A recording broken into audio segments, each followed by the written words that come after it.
At 2:47 a.m., the night shift at Cape Fear Neurocare was supposed to be routine. Room checks, quiet halls, machines keeping time. But the chart on door 347 read like a tombstone. Marine General Elias Stanton, non-responsive for 10 years. Until the new nurse arrived and did the unthinkable. Here's the question that hurts if someone you loved was still in there. Would you even know how to prove it before the system erased them? Wilmington rain tapped the windows like distant gunfire. As Nurse Kate Sloan stepped into the dim room, palms sweating inside latex gloves and listening to the ventilator, breathe for a man the world had already buried. She noticed what no one documented. Attention. A pulse of presence. Stay to the end, and you'll see how one forbidden choice turned a closed case into a fight against time medicine and money. If you're in hit-like, and tell me where you're watching from. The call button's red light kept blinking above the bed, throwing a pulse across the walls like an alarm in a bunker.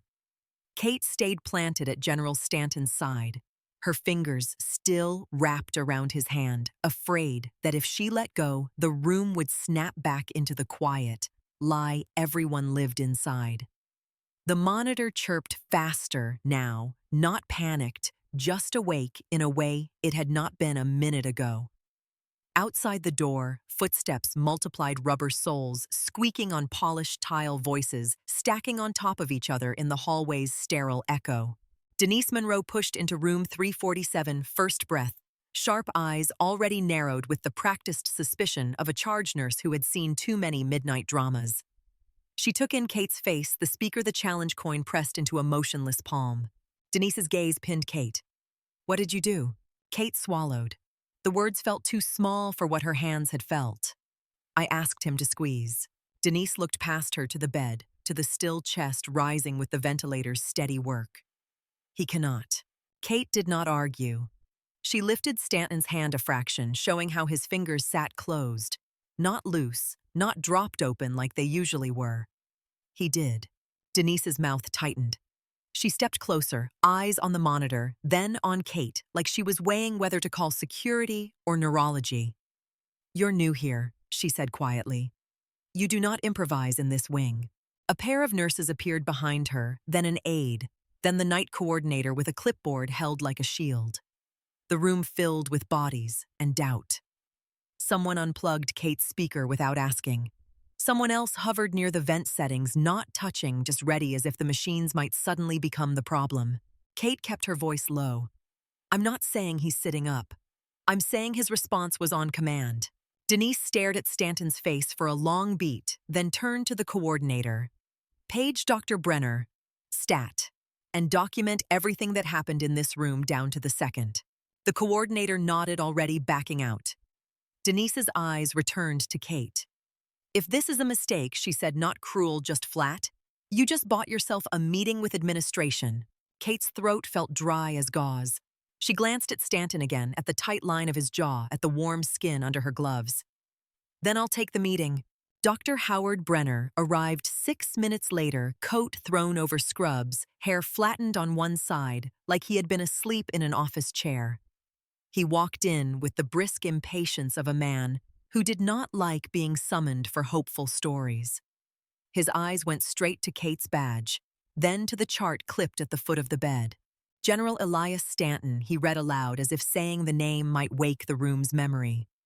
10 years. No meaningful response. He looked at Denise. "Why am I here?" Denise lifted her chin toward Kate. "She says he followed command." Brenner's eyes landed on Kate, not unkind, just sharp with fatigue. "Nurse. Catherine Sloan," she said. "Eight." He stepped to the bedside and took Stanton's wrist fingers on the pulse point. He watched the monitor without moving his face. "Sedation. No sedatives on his MAR tonight," Denise said. "Same as baseline." Brenner's eyes flicked to Stanton's hand, to the coin pressed into his palm. "What is that?" Kate hesitated, then answered anyway. "A Marine challenge coin. I put it there." Denise made a small sound that meant trouble. Brenner ignored the tone and leaned in near Stanton's ear. His voice shifted into the calm he used for families who needed something to hold. "General Stanton," he said, "if you can hear me, squeeze my hand." He waited. 5 seconds. 10. 15. Nothing. Kate felt the room tilt toward the familiar conclusion. The nurses in the doorway softened shoulders, loosening, like they could go back to their coffee. Denise's gaze turned cutting again, a warning forming. Brenner let out a slow breath and began to straighten. Brainstem reflex can present with pressure, not in Brenner's hand at first, but in Kate's. Stanton's fingers still near her tightened against her knuckles, a firm closing that pulled skin against glove. Kate's eyes snapped down. Her breath caught hard enough to hurt. Brenner froze mid-sentence and looked at his own hand like it had betrayed him. Again, he said, voice lower, sharper. General Stanton, squeeze my hand. Stanton's fingers pressed into Brenner's palm, not as strong as Kate had felt, but not a twitch. The movement had direction. It had timing. For the first time, the room went fully silent, as if even the machines were listening. Brenner stared at Stanton's face, then at the monitor, then at Denise. He did not look at Kate when he spoke again. Get me a neurocheck. Pupils, reflexes, record vitals, and page Dr. Rao. Denise's eyes widened a fraction at the name. Dr. Anika Rao did not get paged for routine. Kate stepped back half a pace to give space, but she could not stop watching Stanton's hand, the way it sat closed around the coin as if the metal anchored him to the present. Brenner turned to Kate at last. His voice stayed controlled, but something in his eyes had shifted a thin crack in certainty. When did this start? Kate forced herself to answer like a clinician. Tonight, 2:47. I played an audio recording and asked for a squeeze. Which recording? Marine radio cadence, roll call. Brenner's jaw flexed. And you have documentation. Kate's gaze dropped to her phone, still on the bed tray screen dark. Not yet. Denise exhaled through her nose, a sound that carried 1,000 policy binders. Brenner's eyes held Kate's for a beat. Then you'll start now, he said. Write down everything you remember exactly as it happened. Times, stimulus, response, witnesses. If this holds, we will need it. Kate nodded, fingers already moving toward her phone. Her hands shook. Brenner returned his attention to the bed, to the man who looked the same as he always had. Still, silent, breath borrowed from machines. And yet the room no longer felt like a mausoleum. It felt like a perimeter that had just been breached. Denise pulled Kate aside near the sink, keeping her voice low. You understand what you've stepped into. Kate's eyes stayed on Stanton. I stepped into his room. You stepped into 10 years of decisions, Denise said. 10 years of signatures, transfers, billing codes, medical opinions, family choices. That chart is a history of people trying to survive the idea that he is gone. Kate did not answer. The words sat heavy like gear on a long march. Denise softened just a little. Go do your note, she said. And after your shift, you and I are going to talk. Kate nodded again. She turned back to the bed and typed the time into her phone with trembling thumbs. The digits looked like evidence. 2:47. The number sat there plain as a wound. It was hard to believe that the story of a man could be reduced to a timestamp, but that was what hospitals did. They turned lives into lines, then asked the staff to live inside the lines. General Elias Stanton's lines began long before room 347, long before the respirator and the feeding tube, long before the dust settled on metals that no one opened anymore. He was born in a place that did not expect generals. A small Pennsylvania town where the river ran brown in spring and fathers came home smelling like steel and sweat. His mother kept the lights low to save on electricity. His father kept a jar of coins in the kitchen for emergencies, never spending, from it, always counting it as if numbers could hold the walls up. Elias learned early how to make himself useful without being asked. He fixed things. He carried heavy loads. He listened when adults spoke, not because he was obedient, but because he liked knowing what was coming. In high school, he did not talk much. He watched. Teachers called him steady. Coaches called him disciplined. Nobody called him brilliant. Nobody saw a future that ended in stars on a uniform. When recruiters came around, most boys acted tough or joked. Elias asked questions. What training looked like, what leadership meant, where the med teams went when the shooting started. He enlisted at 19. The first time he wore the uniform, he stood in the mirror of a cheap motel bathroom near Paris Island and adjusted the collar until it sat right. He did it with the same care he would later bring to men's lives in his hands. That care earned him respect faster than volume ever could. In time, the men under him learned that if Stanton said he would be there, he would. If he promised to bring someone home, he meant it like a vow. His career moved through deployments the way some men moved through seasons. Iraq, then Afghanistan, then missions that were not meant for headlines. Stabilizing villages, protecting medical teams, escorting supplies through roads that always had eyes watching them. He did not speak in grand speeches. He spoke in short sentences and clear orders. His reputation grew in the quiet spaces between gunfire, in the moments where decisions had to be made without applause. He married Claire when he was still young enough to believe time would be generous. She was sharp, funny, the kind of woman who could hold a room without raising her voice. Their wedding photos showed him smiling like he had discovered a new kind of peace. When Lily was born, he held her like she was something sacred and terrifying. Claire used to tease him about it. She said he looked more nervous holding his daughter than he ever did holding a rifle. He missed birthdays. He missed anniversaries. He missed normal. But when he was home, he made the house feel anchored. Lily remembered the smell of his aftershave and the weight of his hand on her head as he walked past. She remembered him kneeling beside her bike, tightening a bolt, not speaking much, but humming under his breath like the quiet meant safety. By the time he became a general, he had learned how to carry grief without showing it. He had written letters to parents whose sons did not come home. He had sat with wounded Marines in hospital tents, holding their hands while medics worked. He had watched the sun rise over the same mountains that hid men who wanted him dead. He carried those memories the way he carried everything, without drama, without complaint. In September of 2014, his assignment was framed as humanitarian support.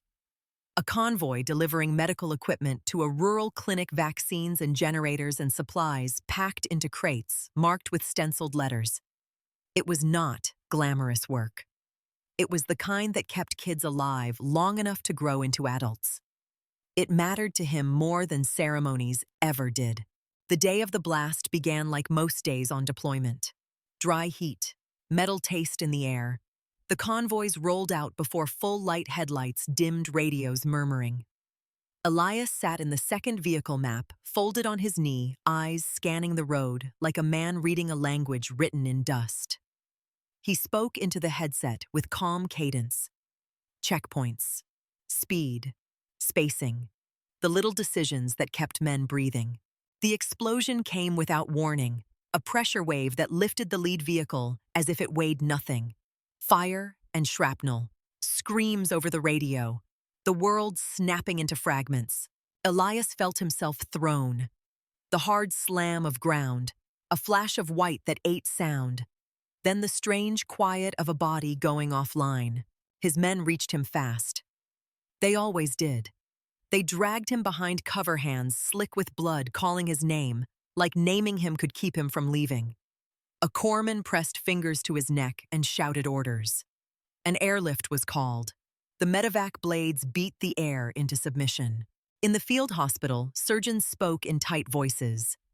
Traumatic brain injury, skull fractures, swelling, catastrophic trauma but stable vitals, strong heart, a fighter. Those words traveled home to Claire like a rope someone threw across an ocean. She flew in and held his hand as if she could pull him back by force. Lily, barely in her 20s, sat beside the bed and read him text messages from friends, gossiped about school, talked about future plans like she could build a bridge with words. The Marine community sent letters, photos, coins, a flag from his unit. They did it because he had done it for them. For the first months, Hope had a routine. Claire learned the nurse schedules, brought coffee to staff, memorized the beeping patterns, prayed in the hallway where the floor was always too cold. She spoke to him in a voice that tried to sound normal. She told him about the house, about Lily's classes, about how the dog still waited at the door. Weeks became months. The swelling went down, then did not. The scans were repeated, then filed. The words shifted. Minimal response. No purposeful movement. Poor prognosis. After a year, the doctors stopped using the word recovery without qualifiers. After 2 years, they began to speak in the language of permanence. Claire did not stop loving him. She stopped being able to live inside the same day forever. Grief, without an ending, eats people from the inside. She began to come less often, each visit carrying a guilt that made her stomach hurt before she even parked. Lily tried harder at first. She dropped classes, then added them back. She came home on weekends, then only on holidays. She sat by the bed, stared at her father's closed eyes, and felt the strange cruelty of a body that looked alive, while the man inside did not answer. One afternoon, after she had been talking for an hour about her graduation, and he did not even twitch, she stood up, walked into the hallway, and cried so hard she threw up in a bathroom sink.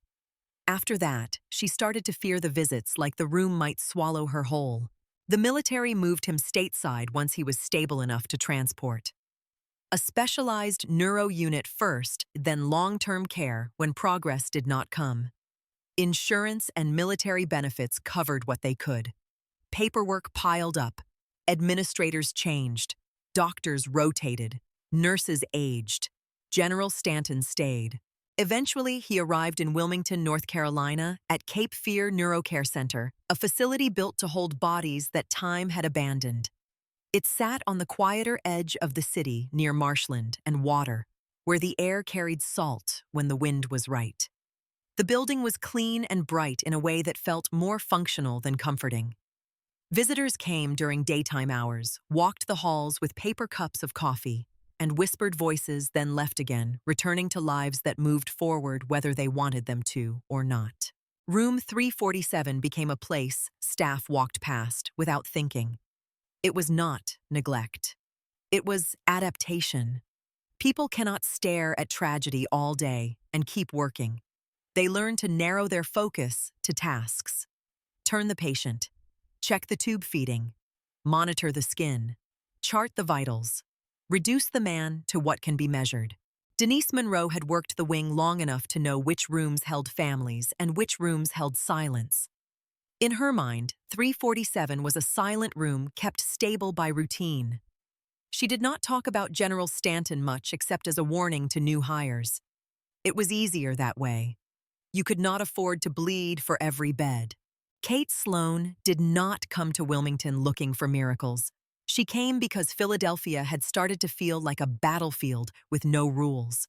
She had spent years in an ER where the doors never stopped opening, where gunshot victims arrived in clusters, where car wrecks came in with glass embedded in skin, where overdoses turned into CPR marathons that ended with bodies under sheets.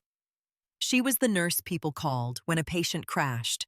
She was fast, decisive, steady under pressure. She could start an IV in a vein that looked like it had given up. She could read the small signs of decline before monitors screamed. She also could not sleep. The worst night was not the loudest one. It was the ordinary Tuesday with the pediatric trauma. A 7-year-old girl hit by a distracted driver body, small on a gurney that looked too big, skin going gray under harsh lights. Kate worked the code with hands that did not shake voice calm as she called out meds, compressions, oxygen. They brought the child back once, then again.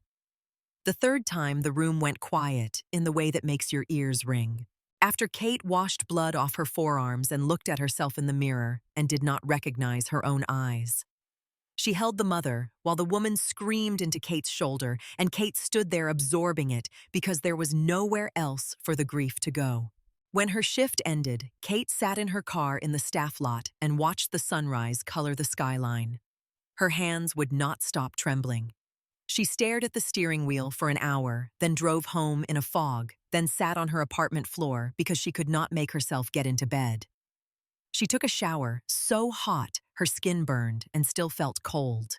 The next morning, she requested a transfer. Not out of weakness, she told herself. Out of survival.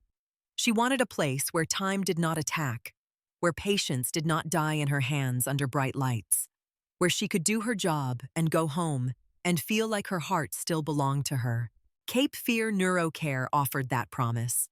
A slower pace, long-term stability, fewer codes, more routine. She took the job and moved south with a few boxes and a head full of noise she could not shut off. Her first day, Denise walked her through the wing with a clipboard and a voice that did not waste syllables. Room 341 is a post-stroke case family visits daily. Room 343 is spinal injury stable. Room 345 is late-stage ALS needs suctioning. Denise spoke as they walked, shoes clicking. Room 347 is Stanton. 10 years. Non-responsive. Maintenance only. Kate had been nodding along until that door. She slowed without meaning to, like her feet caught on something invisible. The room's window showed a man in bed face turned slightly toward the light. His expression was not peaceful, not tormented. It was alert in a way that made no sense, like someone listening hard. Denise noticed her pause. "Don't," she said, and the word held more than advice. "That one gets people." Kate forced herself to keep walking, but she looked back once, then again.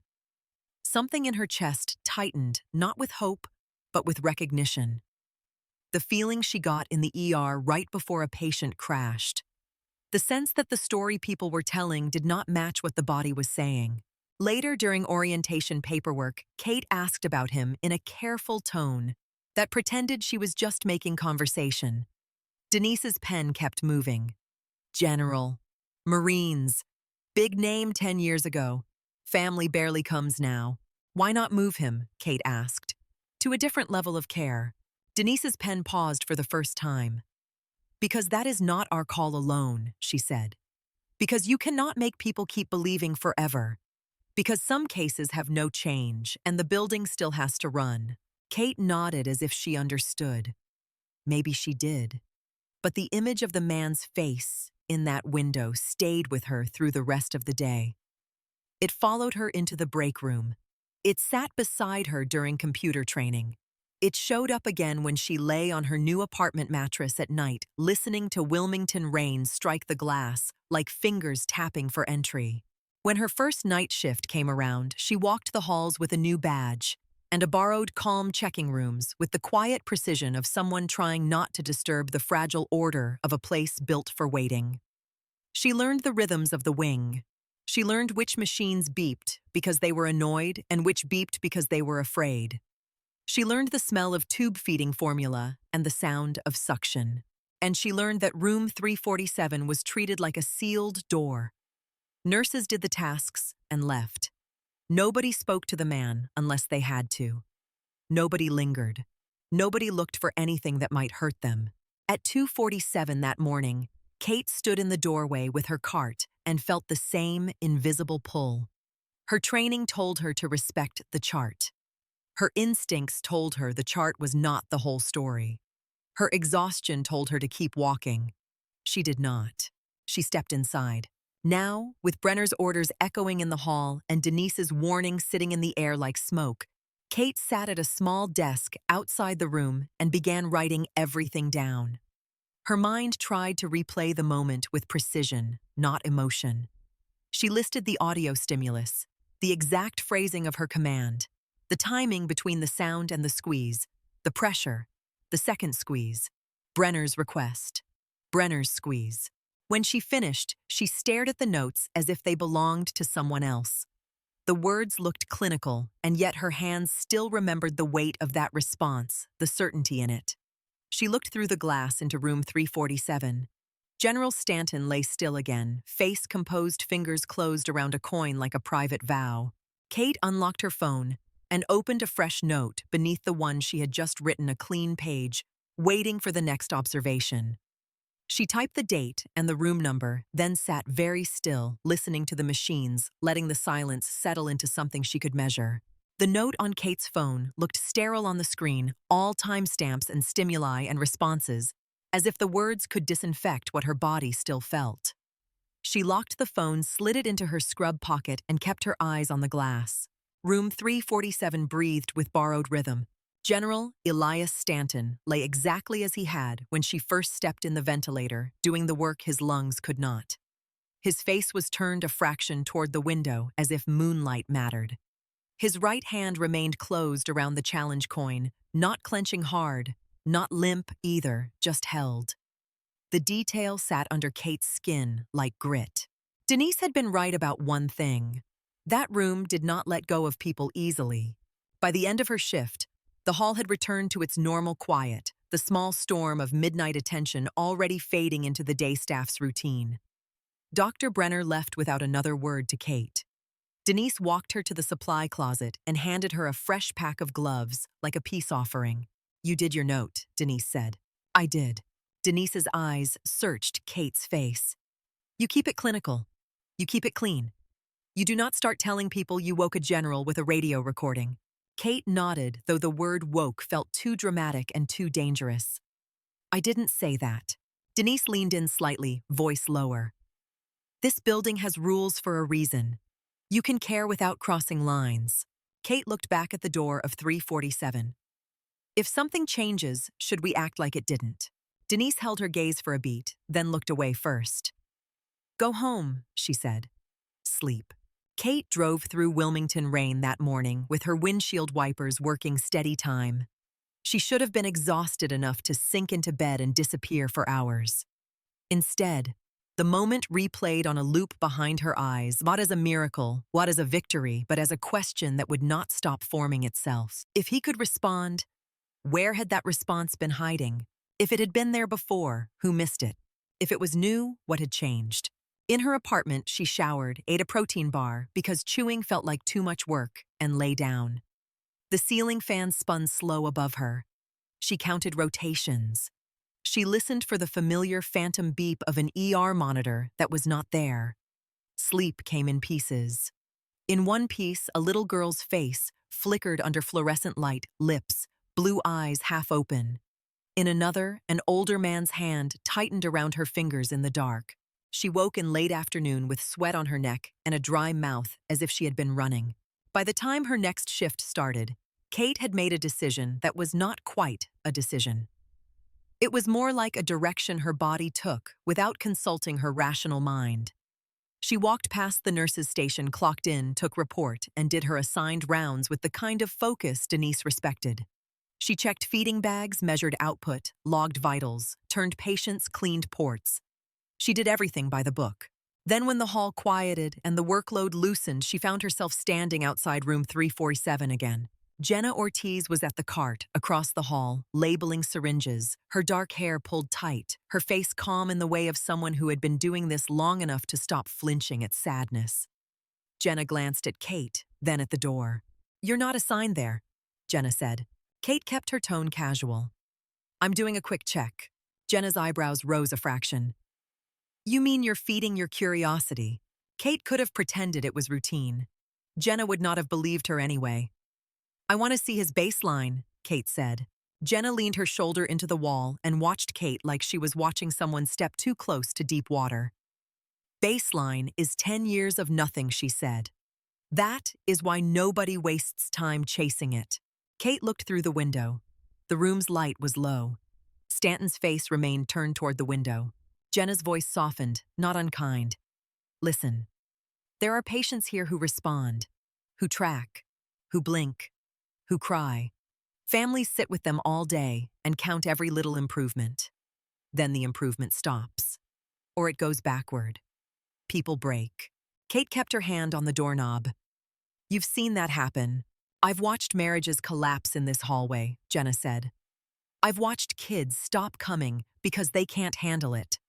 I've watched nurses get consumed, trying to drag someone back who is not reachable." Kate opened the door. "I'm not trying to drag him back," she said, though she was not sure it was true. "I'm trying to see what's there." Inside, she kept it simple. She checked his vitals. She adjusted the blanket. She confirmed the feeding tube placement and the skin integrity at pressure points. Then she pulled a chair closer, not too close, the way she had seen family sit, and took his hand again. His skin was warm. She spoke softly, not because she thought he was asleep, but because the room felt like a chapel, and she did not want to ruin it with normal volume. General Stanton, she said. It's Kate. I'm on the floor again tonight. She waited after she spoke, watching not just his face, but the monitor. No change. She reminded herself that this was not an experiment. This was observation. She added a detail. It's raining. His chest rose and fell with mechanical patience. Kate's thumb moved once across the back of his hand, a small circle through latex. I put a coin in your hand last night, she said. It's still there. You're holding it. Nothing. But the way his fingers sat around it did not look like an accident. She left after 10 minutes and returned to her rounds. She forced herself not to hover. She did not want her colleagues to watch her watching him. Over the next week, Kate built a pattern that looked on paper like nothing more than diligence. Every shift she checked room 347, even if it was not on her assignment sheet. She kept it brief when people were nearby, longer when the hall was empty. She wrote down times and conditions. She kept her notes factual and starved of emotion. Thunder at 3:12. Brow tension for 2 seconds. Loud cart dropped in hallway at 1:05. Heart rate increased by 4. Kate voice at bedside for 5 minutes. Respiratory rhythm steadied. Silence for 5 minutes. Respiratory rhythm shallow. The notes began to stack. At first, she doubted herself. The human mind wants patterns, especially in a place where time is thick and repetitive. She had heard that in nursing school. She had watched family members insist a flicker was a smile, that a spasm was a wave. She knew the traps. So she tried to prove herself wrong. She stopped speaking for an entire visit and watched his breathing. Then she spoke again and watched if it changed. She repeated the cycle on another night and another. She asked Jenna to stand in the room without telling her what to look for, then spoke to Stanton and asked Jenna afterward if she noticed anything different. Jenna shrugged. His numbers bounced a little. Kate kept her face neutral. When I talked, Jenna's eyes narrowed. She looked at the monitor as if it might confess. Could be coincidence, she said. Kate nodded like she agreed. She wrote it down anyway. Denise noticed the extra documentation during chart review one night. She called Kate into her tiny office, a space that smelled like coffee and printer ink, and tapped the screen. You've made more narrative notes on Stanton this week than the last 3 months combined, Denise said. Kate kept her posture straight. There was a command response on my first night. Denise studied her. You got one response, and now you are building a religion. It's not a religion, Kate said. It's a log. Denise's gaze held. Are you sleeping? Kate hesitated. Enough. Denise's mouth tightened. That is not an answer. Kate looked down for a moment, then back up. I'm fine. Denise leaned back in her chair. If you are going to keep writing notes, you do it within policy. No personal devices in the room. No audio equipment. No private recordings. Kate's stomach sank.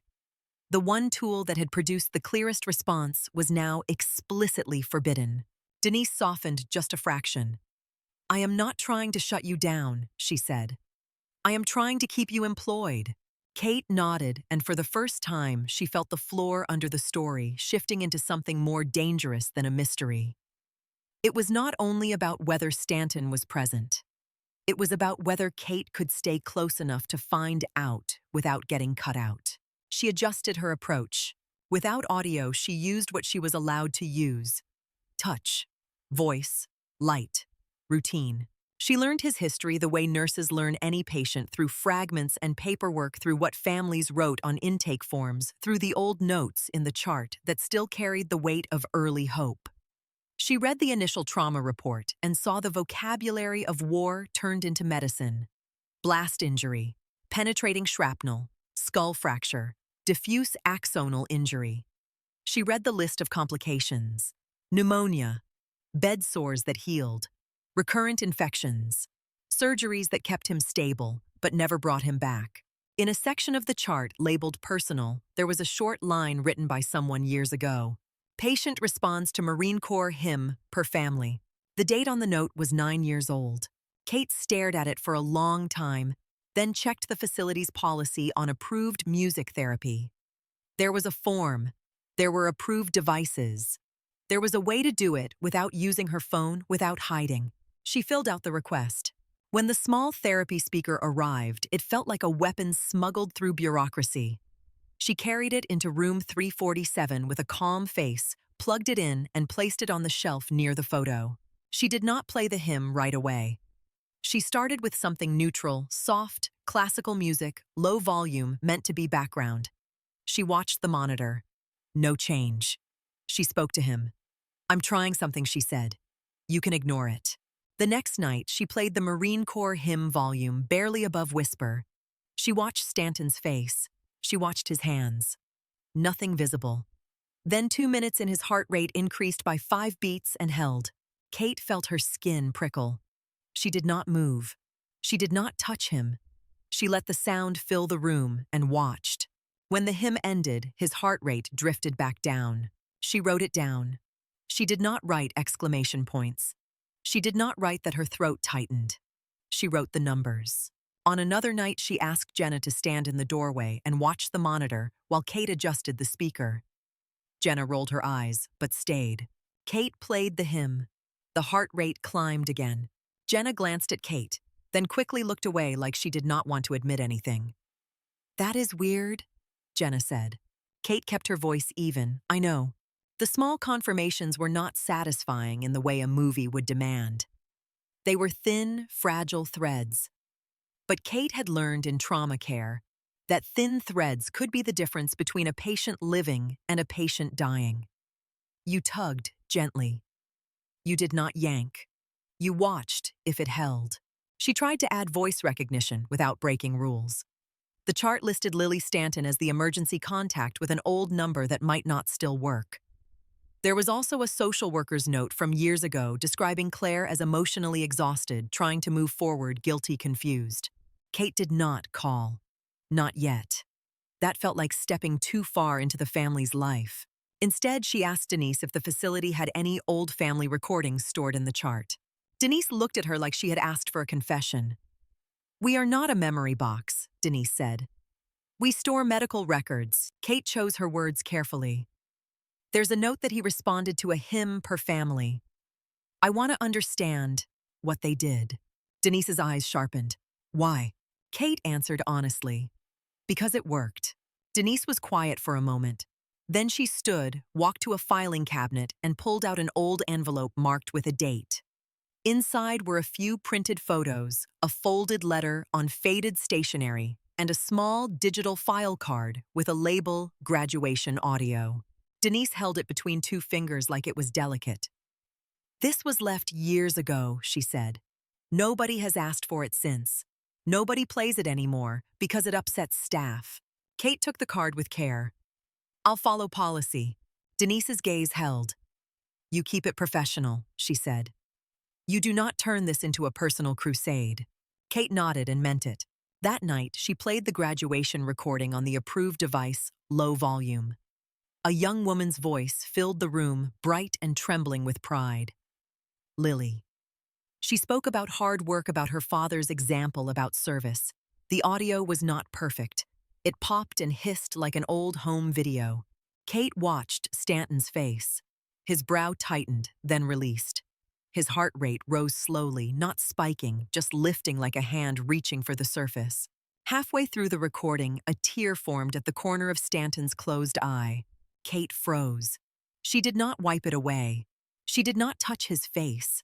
She watched it gather and slide down his temple in a slow line, disappearing into the hair near his ear. Her chest tightened so hard she felt it in her teeth.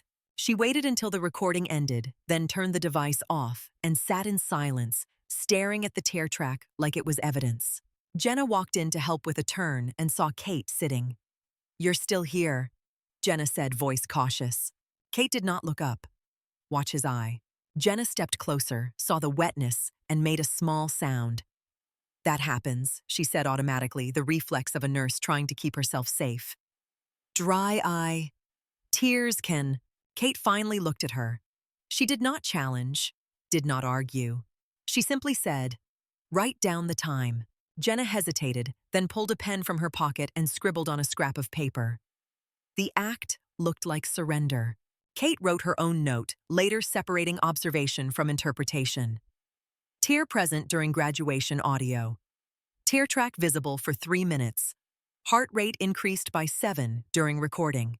The notes became a second language for her, one she spoke fluently by the end of the second month. She started to notice that Stanton's responses were not consistent every day, but they were not random either. He reacted more to certain sounds, less to others. He reacted more during the early night hours than at shift change when the hall was loud. He reacted more when Kate spoke in a calm cadence than when she rushed through tasks. She began to speak to him the way she spoke to trauma patients who were intubated, the ones who could not answer but still deserved the dignity of being addressed. "I'm going to turn you," she would say. On 3, she would count softly. She would move slowly, watching his face, watching the tension in his jaw. One night, while she adjusted his pillow, a loud crash sounded from down the hall. A cart hit a doorframe. Stanton's brow tightened hard enough to make a faint line form between his eyebrows. It lasted only a second, but it was real. Kate looked at him and spoke low.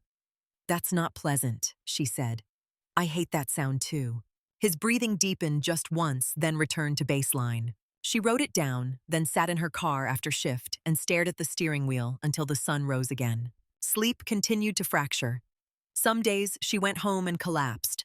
Other days she sat at her kitchen table and read clinical papers on disorders of consciousness until her eyes burned. She taught herself terminology she should have known years ago. She learned about misdiagnosis rates, about subtle signs about the difference between reflex and purpose. She learned about families who believed they saw awareness and about families who were wrong. She did not want to be wrong. She also could not stop. Dr. Brenner did not like the growing attention around room 347. During rounds, he asked Denise for updates, brows drawn together. Any changes, he would say, voice clipped. Denise would answer carefully. Minor responses to stimuli. Documented. Inconsistent. Brenner would look at Kate as if she were the variable that needed control. "Your notes are thorough," he said once. Thorough does not equal meaningful. Kate kept her voice steady. "I'm not claiming full consciousness." Brenner's eyes held hers. "Then what are you claiming?" Kate chose the words that kept her within the safety of medicine. "I'm claiming reproducible changes with certain stimuli." He is not flat. Brenner's jaw tightened. 10 years of imaging and assessments say otherwise. Kate felt heat rise in her face, but she kept her hands still. "Those assessments were done in short windows," she said. "This is continuous observation." Brenner's expression did not soften. "Continuous observation can become continuous projection," he said. "You are a skilled nurse. That makes you dangerous when you decide you are right without a controlled evaluation." Denise stepped between them with her voice calm. "She's documenting," Denise said. "We're not making diagnosis." Brenner glanced at the chart, then back. "Keep it that way," he said. After rounds, Jenna caught Kate at the sink washing her hands. "You pissed him off," Jenna said quietly. Kate did not look up. "I noticed." Jenna dried her hands and leaned closer. "He's not evil. He's just tired. This place runs on not believing," she said.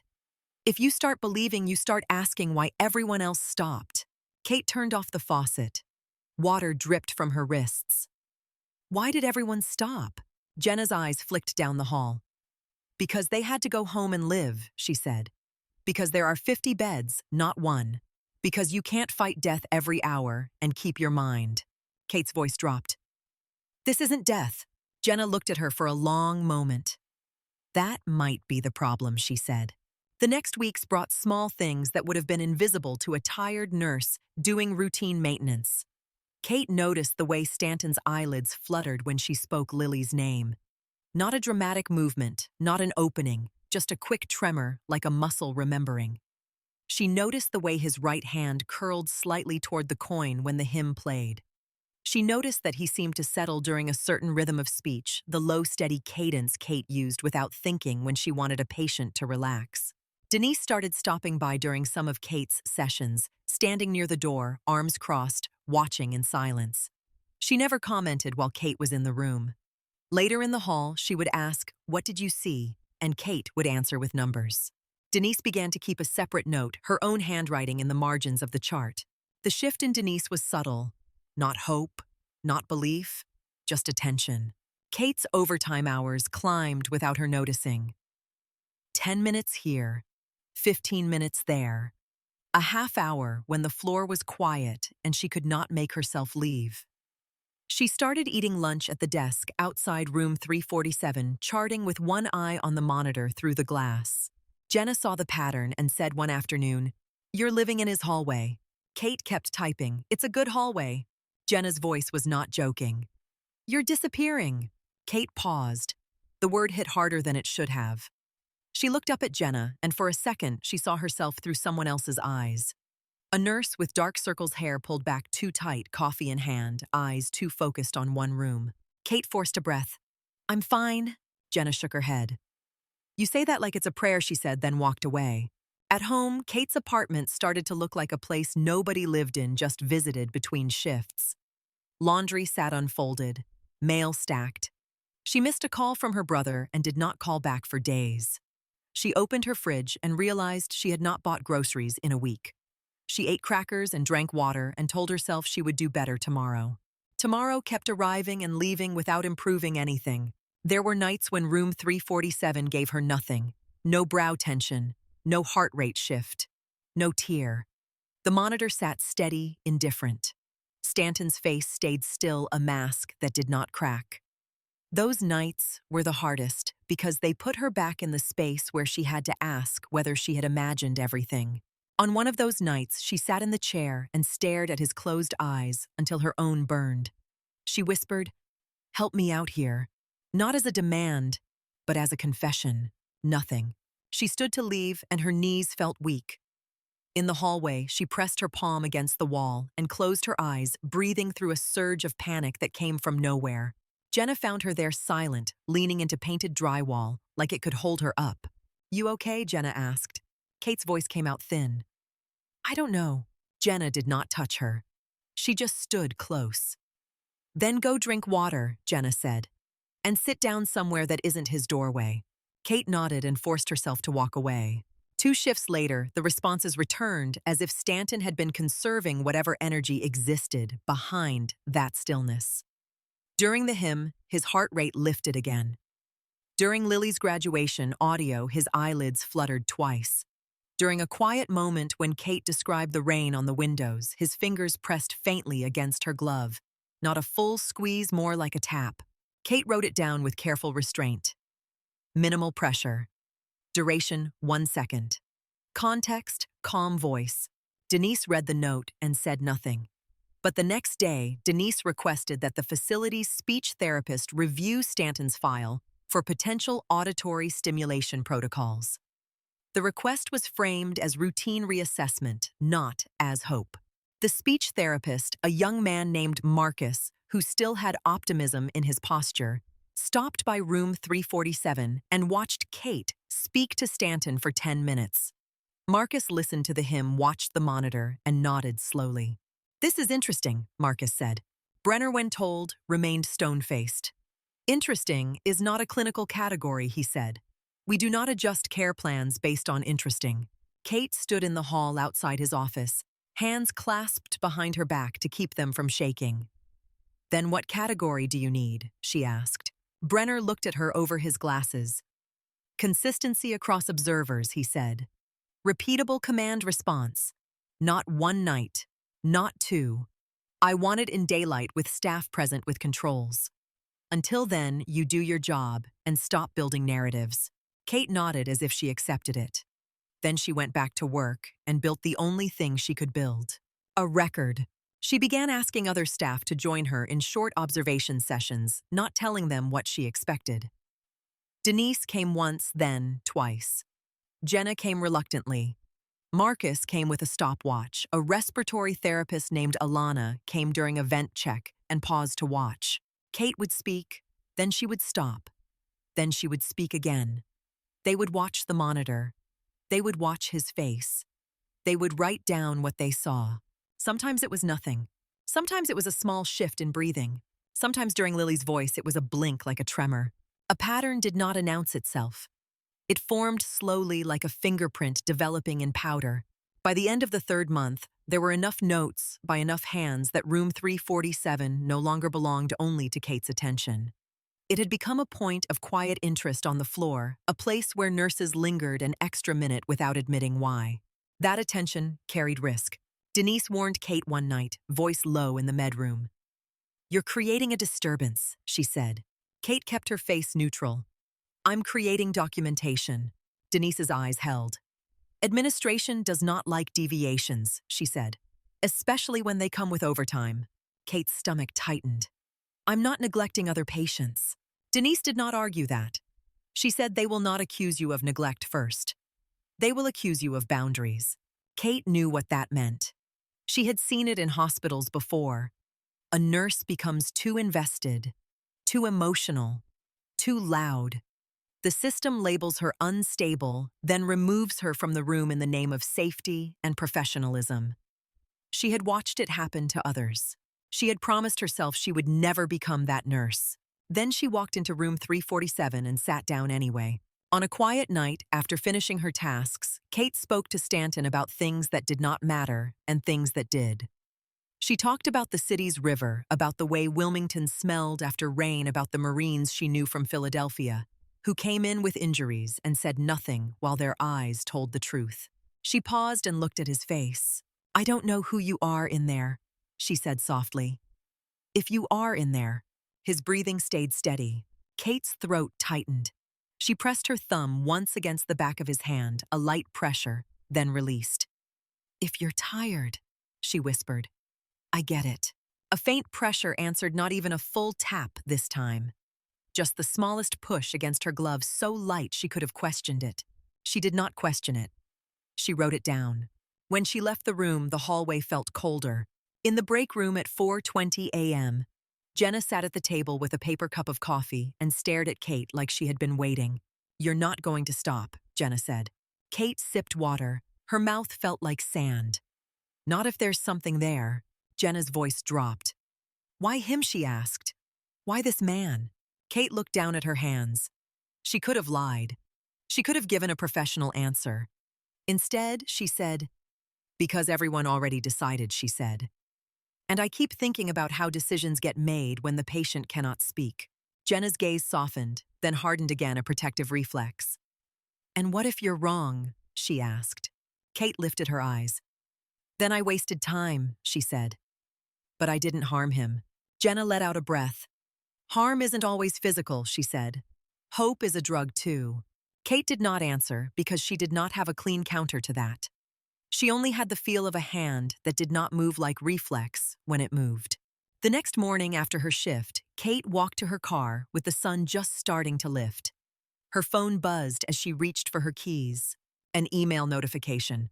She looked at the subject line and felt her stomach drop, a familiar cold from the ER when a trauma call came in and you knew your day was about to be rearranged by someone else's urgency. The subject read, "Meeting required regarding patient time allocation and professional boundaries." Kate stood in the parking lot. With the phone in her hand, rainwater pooled in the cracks of asphalt and the building behind her, humming with quiet life. She read the email once, then again, as if the words might change. They did not. She locked her phone, slid it into her pocket, and sat in the driver's seat without starting the engine. Her hands rested on the steering wheel, and for a moment, she stared straight ahead, breathing slow, letting the fear settle into something she could carry. Then she drove home. Kate read the email a third time in her parked car, the glow of the screen washing her hands a sickly blue. The words did not change. Meeting required. Patient time allocation. Professional boundaries. The kind of language that never raised its voice and still managed to threaten. She started the engine and drove home with the radio off, letting the rain do the talking. By the time she reached her apartment, her scrubs felt heavy with invisible hands. She kicked off her shoes, dropped her bag by the door, and stood in the kitchen, staring at the sink as if she could wash the last 3 months out of her head. Sleep came in thin strips. When she woke again, the sky outside was the dull gray of late afternoon, and her phone had another message from Denise. "Conference room, 3rd floor, 30 minutes before shift." Kate arrived early. The 3rd floor hallway smelled like paper and air conditioning. nothing like the warm chemical breath of patient rooms. The conference room itself had no windows, just a long table and chairs that squeaked if you shifted your weight. A pitcher of water sat untouched in the center, like a prop. Denise waited by the door, arms crossed. She did not look angry. She looked careful. "You keep your voice steady," Denise said quietly. "You answer what they ask. You do not volunteer poetry."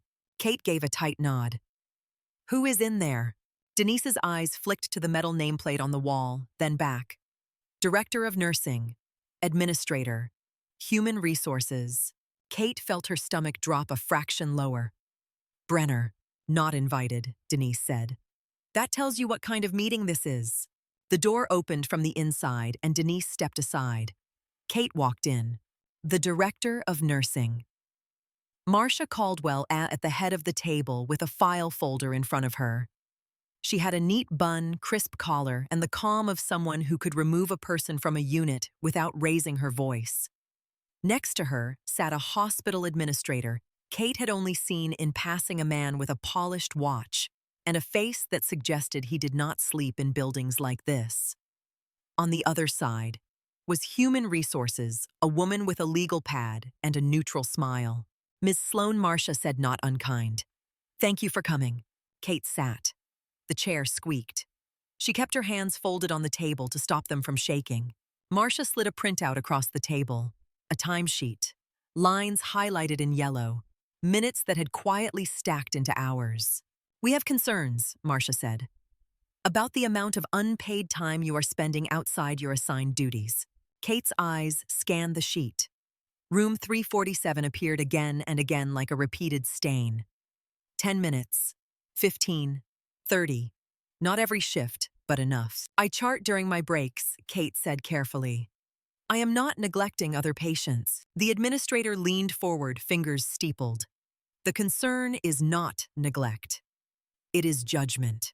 Kate held his gaze. "In what way?" Human Resources spoke with a soft, rehearsed tone. "We have received reports that you are forming an attachment to a case that is clinically stable and long-labeled non-responsive," Marcia added. "Staff have reported that your focus on General Stanton is becoming a source of disruption." Kate felt heat rise in her face, then forced it down. "I have documented objective changes." Marcia's expression did not shift. "We are aware of your narrative notes." The administrator's voice stayed smooth. "Your notes are not a treatment plan." Kate's throat tightened. She chose her words with care. Dr. Brenner witnessed command response. Marcia glanced at the folder, then back. He documented a single event. He did not change the diagnosis. Kate leaned forward before she could stop herself. "Because diagnosis in these cases depends on short assessments. This is continuous observation. We have multiple observers now." The administrator's watch caught the overhead light as he moved his hand. "Nurse Sloan, let us be direct. General Stanton has been here for 10 years. His current level of care is expensive. His case is under review." Kate's mouth went dry. Under review by whom? Marcia exhaled slowly, as if she disliked saying it. "Insurance. They have been covering long-term specialized care with no meaningful improvement. They are recommending transfer to a lower-cost facility." Kate's chest tightened so hard it felt like a bruise. "Transfer where?" The administrator said a facility with appropriate staffing ratios for chronic, non-responsive patients. Kate heard the meaning behind the phrase. A place that maintained bodies, not attention. She kept her voice level. That would remove him from the very environment where we are observing changes. Marcia's eyes held steady. "The insurance company does not recognize your observations as meaningful recovery." Kate's hands curled into the table edge under her palms. "Then let me present my documentation formally. Let neurology run a structured evaluation with controls in daylight with multiple witnesses. Give me 2 weeks." Human Resources wrote something down without looking up. The administrator's mouth tightened into a practiced expression. "You are asking an institution to rearrange resources based on a nurse's conviction." Kate felt her voice sharpen. "Based on data." Marcia lifted one hand slightly, a quiet signal to lower the temperature. Even if there is some responsiveness, the family has been notified, she said. They are not contesting transfer. The words landed like a slap. Kate stared at Marcia. They are not contesting. Marcia's voice softened a fraction. They have been through a decade. Kate's mind flashed to Lily's graduation audio, to a young voice full of trust. To Claire holding a hand that did not answer. She swallowed. Have they been told about the recent responses? Marcia hesitated, then answered. They have been told there are interesting developments. Kate's jaw tightened. Interesting. As if consciousness was a curiosity, the administrator leaned back. We are also addressing professional boundaries. Approved devices only. No personal recordings. No off-schedule sessions that interfere with staffing. Kate's eyes flicked to Denise in the corner of the room. Denise's face had gone still, almost blank. A survival skill. Marcia's tone remained calm. This is your formal notice. Maintain boundaries. Remain within assigned duties. If you continue logging time outside your role, we will be forced to intervene. Kate breathed in slowly, then out. Intervene how? Human Resources answered softly, reassignment. Counseling. Corrective action. Kate sat back spine straight like she was taking incoming fire and refusing to duck. I understand the policy, she said. I do not agree that paying attention is misconduct. Marcia's eyes narrowed slightly, not with anger, with calculation. Compassion is not misconduct, she said, but denial is. Kate held her gaze. This is not denial. The meeting ended with polite phrases and cold edges. Marcia thanked her for her time. The administrator shook her hand like he was closing a deal. Human Resources offered a smile that did not reach her eyes. In the hallway, Denise walked beside Kate in silence until they reached the elevator. When the doors closed, Denise finally spoke. They are setting the table, Denise said. For what? For removing you if you do not comply. Denise answered. Her voice was low, controlled. They will say it is for your well-being. Kate looked at the mirrored elevator wall and saw her own face pale under fluorescent lights. And Stanton. Denise's jaw flexed. They will move him if insurance insists. The elevator chimed. The doors opened on the long-term wing. The scent of antiseptic and tube-feeding formula wrapped around them like a familiar coat. Kate forced herself to work the rest of the shift like nothing had happened. She checked her assigned rooms. She gave meds on time. She smiled when families asked questions. She spoke gently to a stroke patient whose wife brought in a homemade blanket. She listened to an aide complain about sore feet. She made herself normal, but her mind kept drifting back to one phrase from the conference room. The family is not contesting. During a brief lull, she found Jenna at the nurse's station, charting with her glasses perched low on her nose. Jenna did not look up. You had the meeting. Kate sat beside her, keeping her voice quiet. They're reviewing his coverage. Jenna's fingers paused over the keyboard. She looked up, then eyes steady. Transfer. Kate nodded once. Jenna leaned back and exhaled. That is why they do not want you stirring the water. Kate kept her voice even. I'm not stirring, I'm documenting. Jenna's gaze softened. In this building, documenting is stirring. Kate looked down the hall toward room 347. The door was closed. The small window showed only a slice of dim light and a piece of the bed rail. Jenna watched her. You're thinking about calling the family. Kate did not answer right away. Jenna lowered her voice. If you pull them back in now, you are pulling them back into something they already survived once. Kate's throat tightened. If he is aware we have been making decisions without him. Jenna's jaw set. That is the system. Kate stood and walked away before her face could betray her. Room 347 felt different after the meeting. Not in the air, not in the machines, but in Kate. Every minute she spent inside now carried weight. Not just emotional weight. Institutional weight. She could feel the invisible eyes of policy on her back. She kept her visits shorter, more clinical, partly because Denise had warned her, partly because fear is a leash that tightens when you feel it. She checked vitals, repositioned, spoke calmly, then left. That night, Stanton gave her nothing. No shift on the monitor, no flutter, no pressure in his hand. His face stayed still as stone. It should have been a relief. It made her feel like she was drowning. After her shift, she sat in her car again, hands on the steering wheel, staring at the wet asphalt. She thought about requesting reassignment. She thought about walking into Marcia's office and saying she understood that she would focus on her own workload, that she would stop. The thought made her chest ache. She started the engine, drove home, and ate cereal out of the box because the idea of cooking felt like lifting a weapon with broken arms. Her apartment was quiet. The silence did not feel peaceful. It felt like a trap. She sat at her kitchen table and opened Stanton's chart on the secure staff portal from her laptop, scrolling through old notes. She read names of consulting physicians who had long since moved on. She read early rehabilitation attempts. She read the words persistent vegetative state until they blurred. Then she found a line in an old social work note that made her sit up. A contact name. Not family. A Marine liaison. Someone who had coordinated early visits, early benefits, early military involvement. Ramon Pierce. The note listed an old number, but it also listed a last known unit association and an email address that looked like it could still exist. Kate stared at the screen.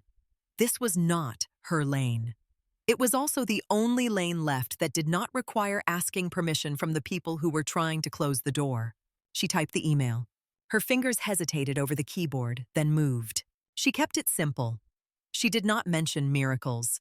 She did not ask for classified information. She wrote that she was a nurse at Cape Fear Neurocare. She wrote that she was involved in General Stanton's care. She wrote that she had questions about family contact and any approved audio materials previously used in therapy. She wrote that a transfer was being discussed. She reread it 3 times, then sent it. The reply came the next evening during her break. It was short. Call me. The number was included. Kate stepped into a supply room and dialed. The ring sounded loud in her ear. A man answered on the second ring, voice, rough like he still spoke over engine noise. Pierce. This is Nurse Kate Sloan, she said. Cape Fear Neurocare.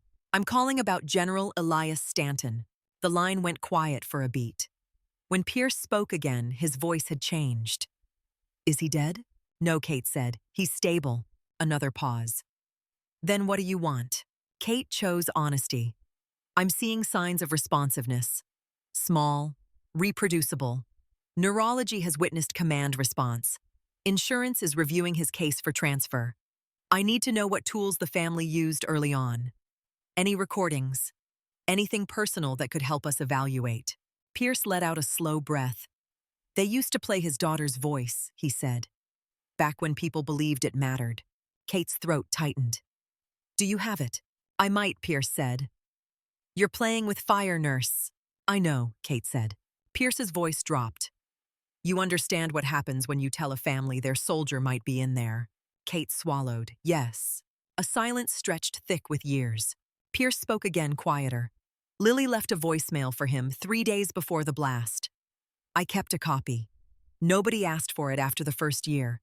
Claire couldn't stand hearing it. Lily stopped answering calls. I kept it because I didn't know what else to do. Kate felt her eyes sting. She blinked hard. Can you send it? Pierce hesitated. If I send it, you do not leak it. You do not use it for some feel-good story. You use it as a clinical tool. Kate's voice stayed steady. Yes. Pierce gave her an address to receive it securely. The file arrived an hour later, encrypted, labeled only with a date. Kate stared at the file name like it was an explosive device. She could hear Denise's warning in her head. Boundaries. Policy. Do not improvise. She also heard Marcia's voice. The family is not contesting. If she did nothing, Stanton would be moved based on paperwork that treated him as a body. If she did something, she might lose her job and still fail. At 2:12 a.m., when the wing settled into its deepest quiet, Kate carried the approved therapy speaker into room 347 and closed the door behind her. She did not rush. She washed her hands. She checked the monitor. She adjusted the blanket. She looked at Stanton's face and felt her own pulse in her throat. General Stanton, she said softly, I'm going to play something for you. She slid the challenge coin into his palm again. She closed his fingers around it. She held his hand in both of hers, grounding herself in warmth. Then she connected the speaker. The file was not on the approved list. She knew that. She played it anyway. A young woman's voice filled the room, casual, bright, cracked with everyday love. "Hey, Dad," Lily said. "Just wanted to tell you I know you're busy and I miss you. Mom says you're working too hard. That's what you always do. I need you to slow down, okay? I need you around." There was a small laugh, the kind people make when they are trying not to sound too emotional. "Call me when you land. I love you." The recording ended. The silence that followed felt heavier than before, like the air itself had shifted. Kate held Stanton's hand and waited. At first, nothing. Then his fingers moved. Not a twitch, not a spasm. A deliberate curling, tightening around her knuckles with enough pressure to make her breath hitch. The coin pressed into her skin. Kate's heart slammed once hard. She leaned close, voice breaking despite her effort to keep it clinical. "If you can hear me, squeeze again." His fingers tightened. Kate pressed the call button and spoke into the intercom with a voice she barely recognized. "Neurology to 347. Now." Denise arrived fast, eyes, sharp hair, pulled back, moving like someone who knew a crisis when she heard one. She saw the speaker, saw Kate's face, saw Stanton's hand closed around Kate's. Denise's eyes widened a fraction. "He's doing it." Kate nodded, throat tight. Denise looked at the device, then at Kate. "What did you play?" Kate swallowed. "His daughter." Denise's jaw flexed. For a second, Kate thought she might rip the speaker out of the wall. Instead, Denise turned and marched into the hallway. "Brenner," she called. "Move." Dr. Brenner came in with his tablet in hand, expression already set in skepticism, as if he had learned to armor himself against hope. He stopped mid-step when he saw Stanton's hand. Brenner's eyes flicked to Kate. Again. Kate kept her voice steady by force. "General Stanton, squeeze my hand." Stanton squeezed. Brenner moved to the bedside and took Stanton's other hand, fingers firm, clinical. "General Stanton," he said. "Squeeze my hand." For 5 seconds there was nothing, and Kate felt the room try to slip back into the old story. Then Stanton squeezed Brenner's hand. Brenner froze. The tablet dipped slightly in his grip. "Again," Brenner said, voice sharper, now stripped of annoyance.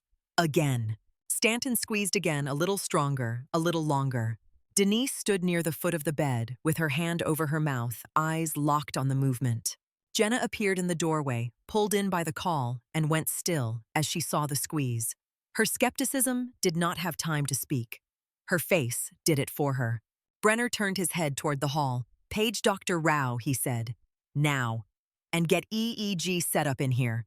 The wing shifted into controlled chaos. A portable EEG cart rolled in. A tech arrived with electrodes and gel hands moving fast. Nurses cleared space, checked lines, adjusted monitors. Someone documented every time a command was given and every time Stanton responded.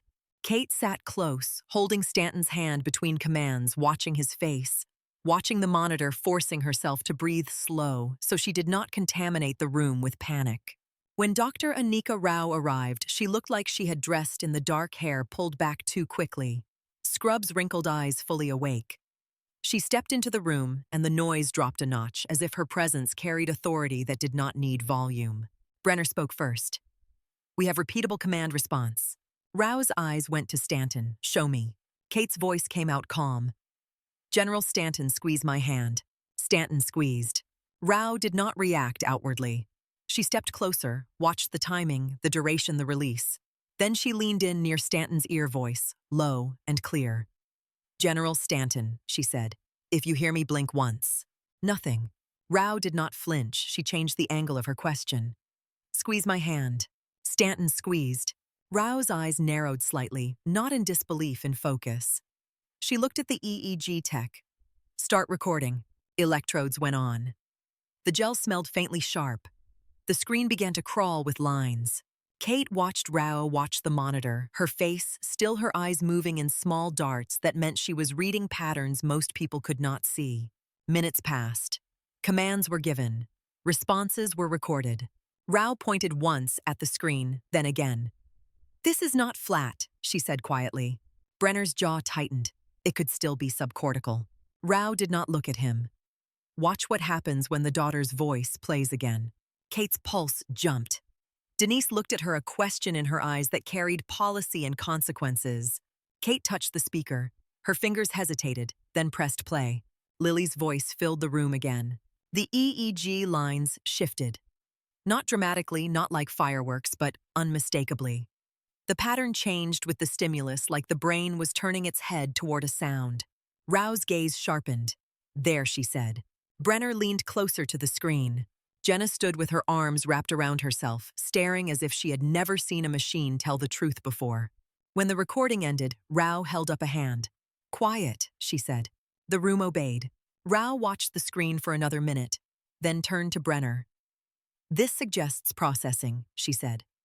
Her voice stayed controlled. Not proof of full awareness, but not absence. Brenner looked at Stanton's face as if he were seeing it for the first time in years.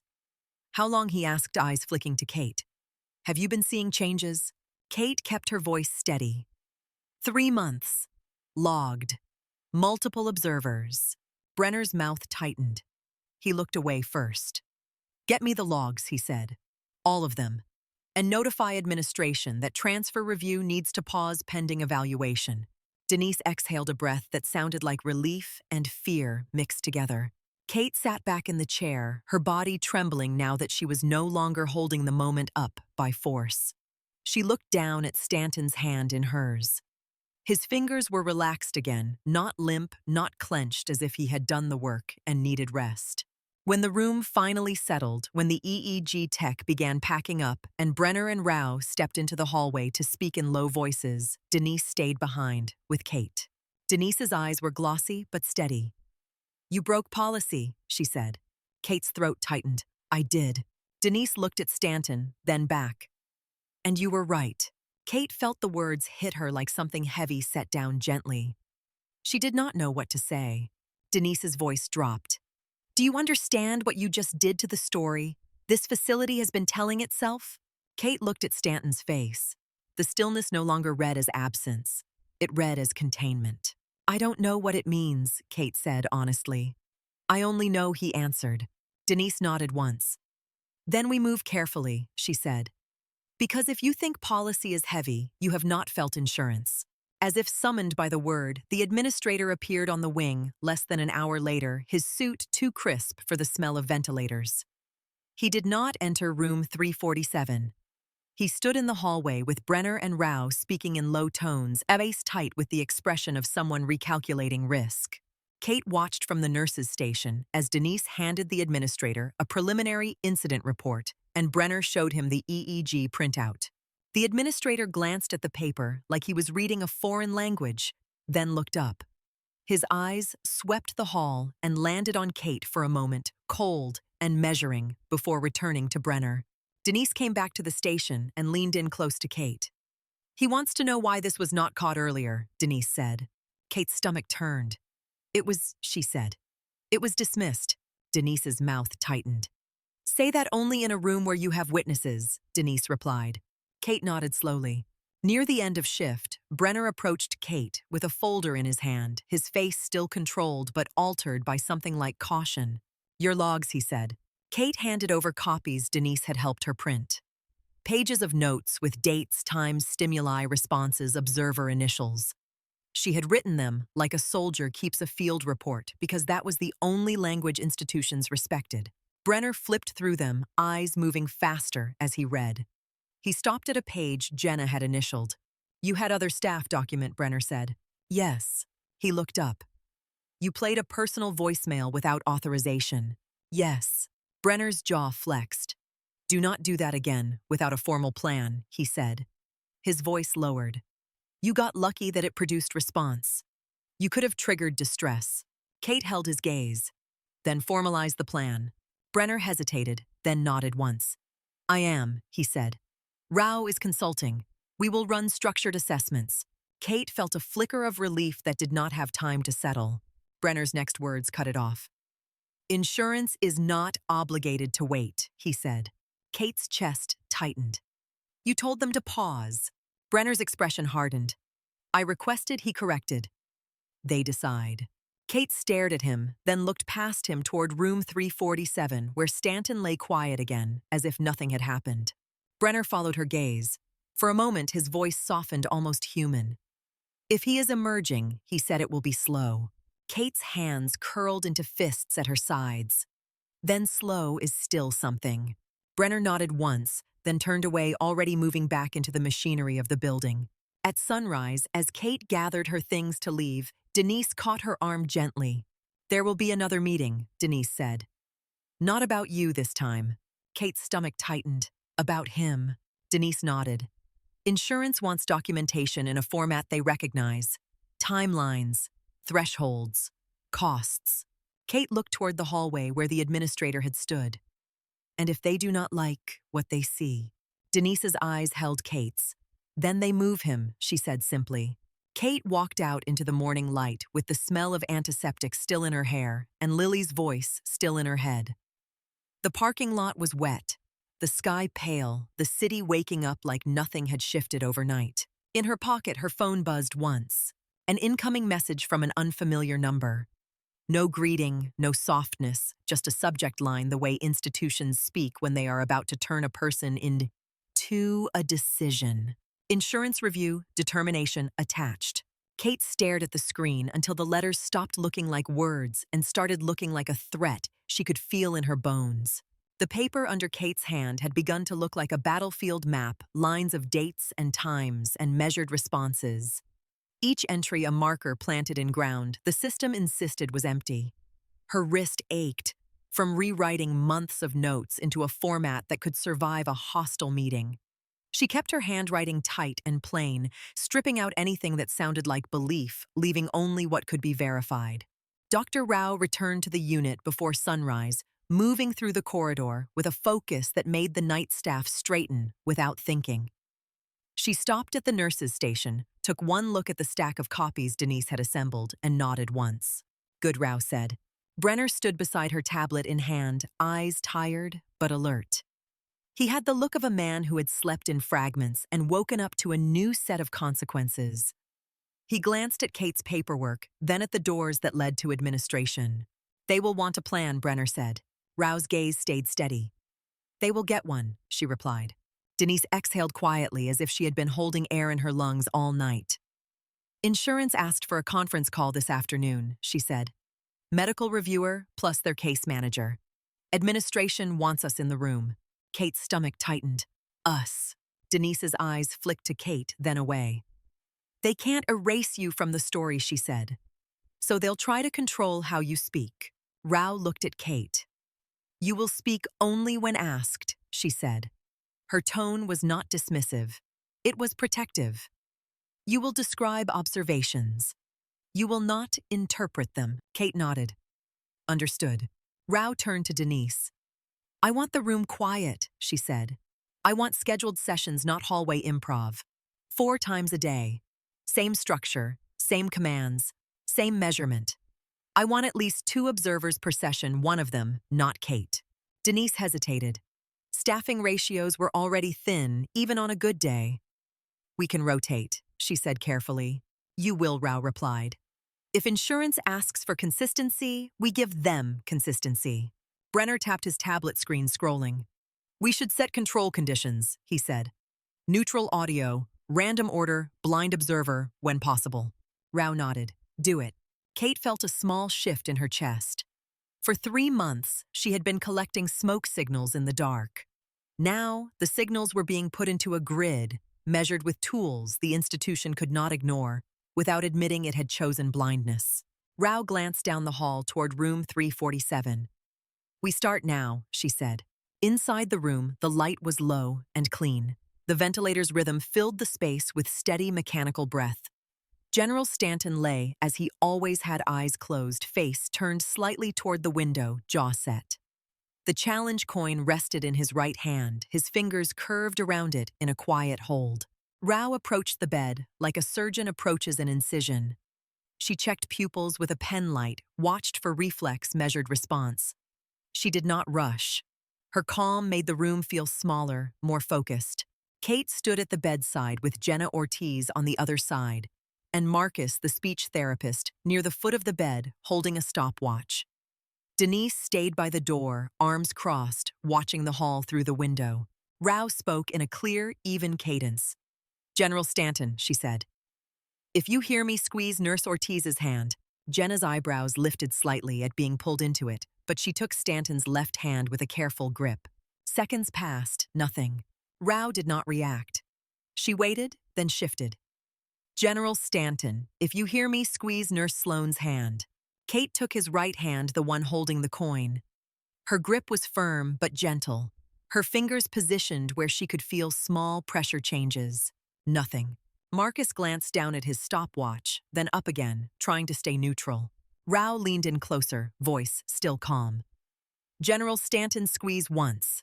Stanton's fingers pressed into Kate's hand, a firm closing that held for a beat before releasing. Marcus's pen moved quickly. Jenna's mouth parted slightly, then closed again. Rao nodded once. Again, she said. Stanton squeezed again, weaker this time, but timed to the command. Rao looked at Marcus. Log it. Marcus nodded, eyes wide with a professional kind of awe he was trying not to display. Rao stepped back. Now silence, she said. They waited without speaking for a full minute, watching the monitor settle. Rao signaled Denise, and Denise dimmed the hall noise by closing the door fully. Then Rao spoke again. General Stanton squeezed Nurse Ortiz's hand. Jenna stiffened as if she felt the weight of the request settle into her wrist. Stanton's fingers did not move. Kate felt a ripple of panic and forced it down. This was why Rao insisted on structure. The brain did not behave like a light switch. If he was present in fragments.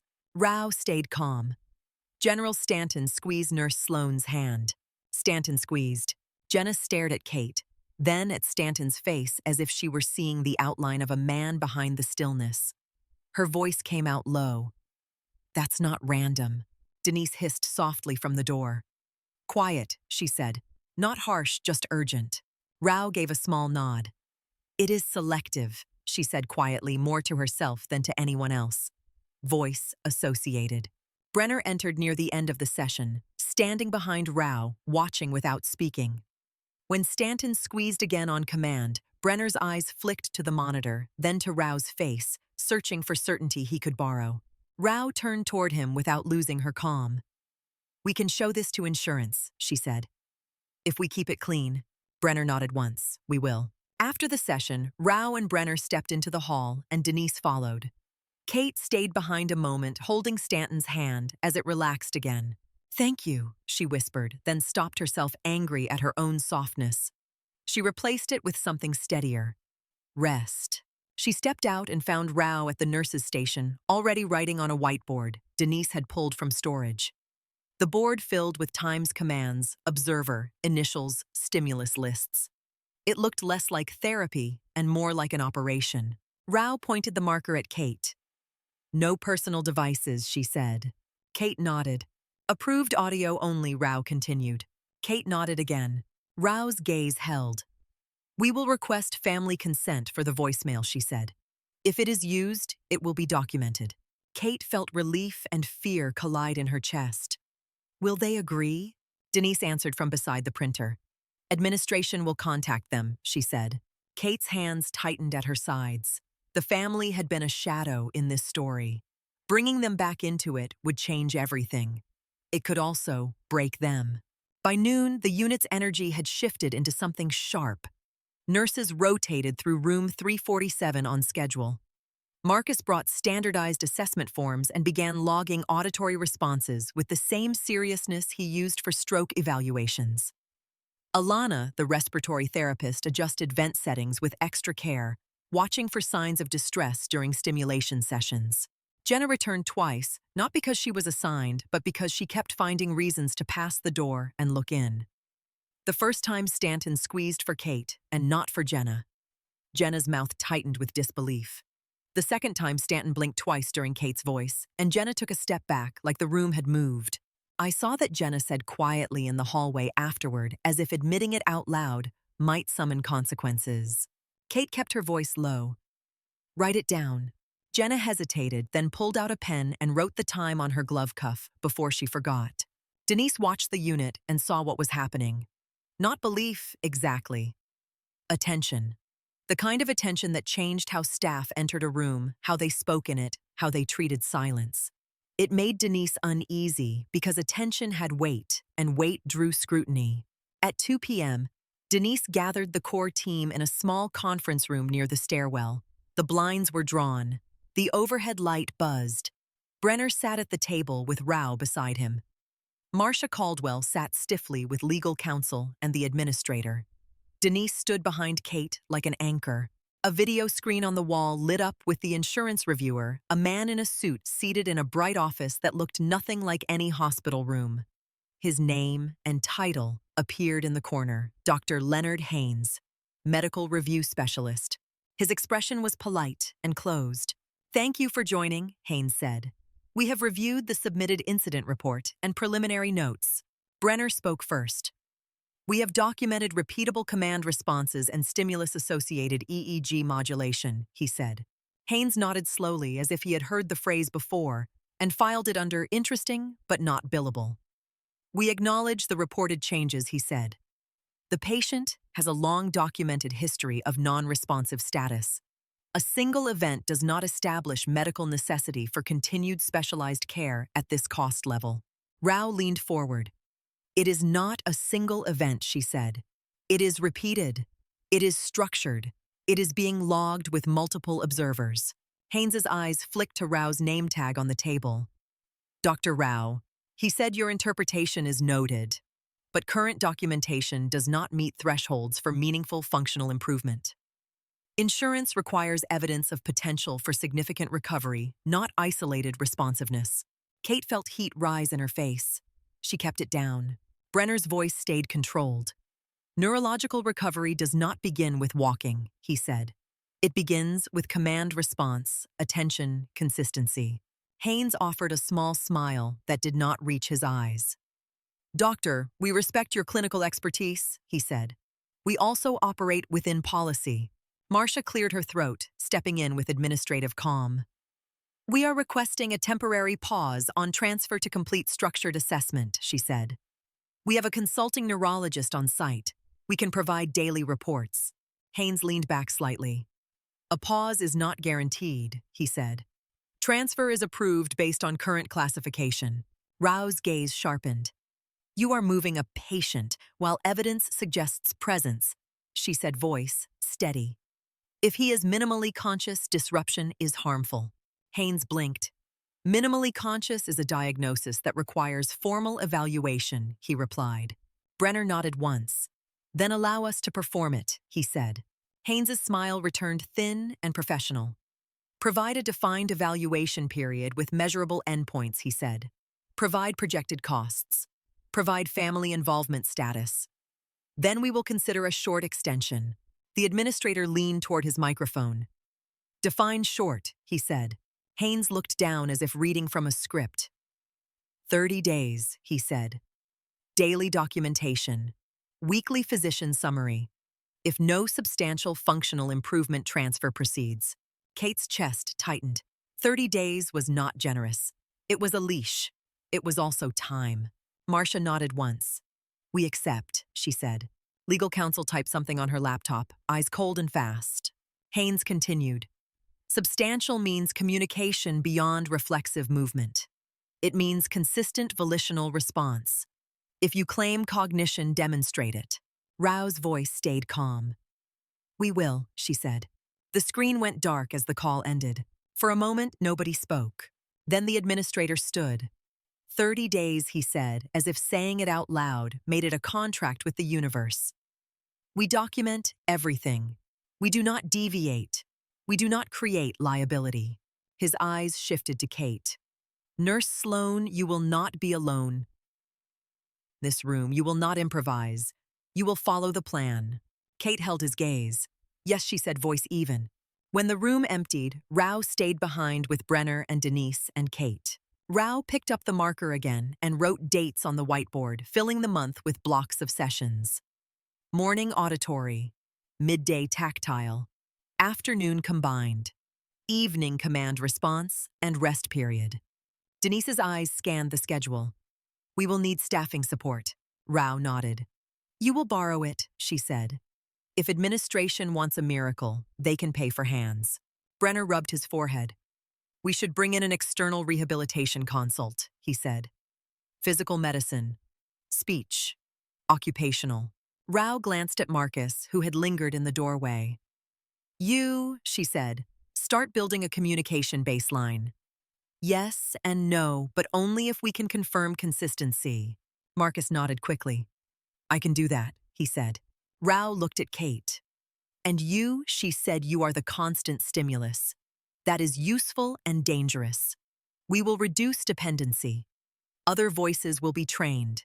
Commands will be given by others. We need to prove response is not only you. Kate swallowed.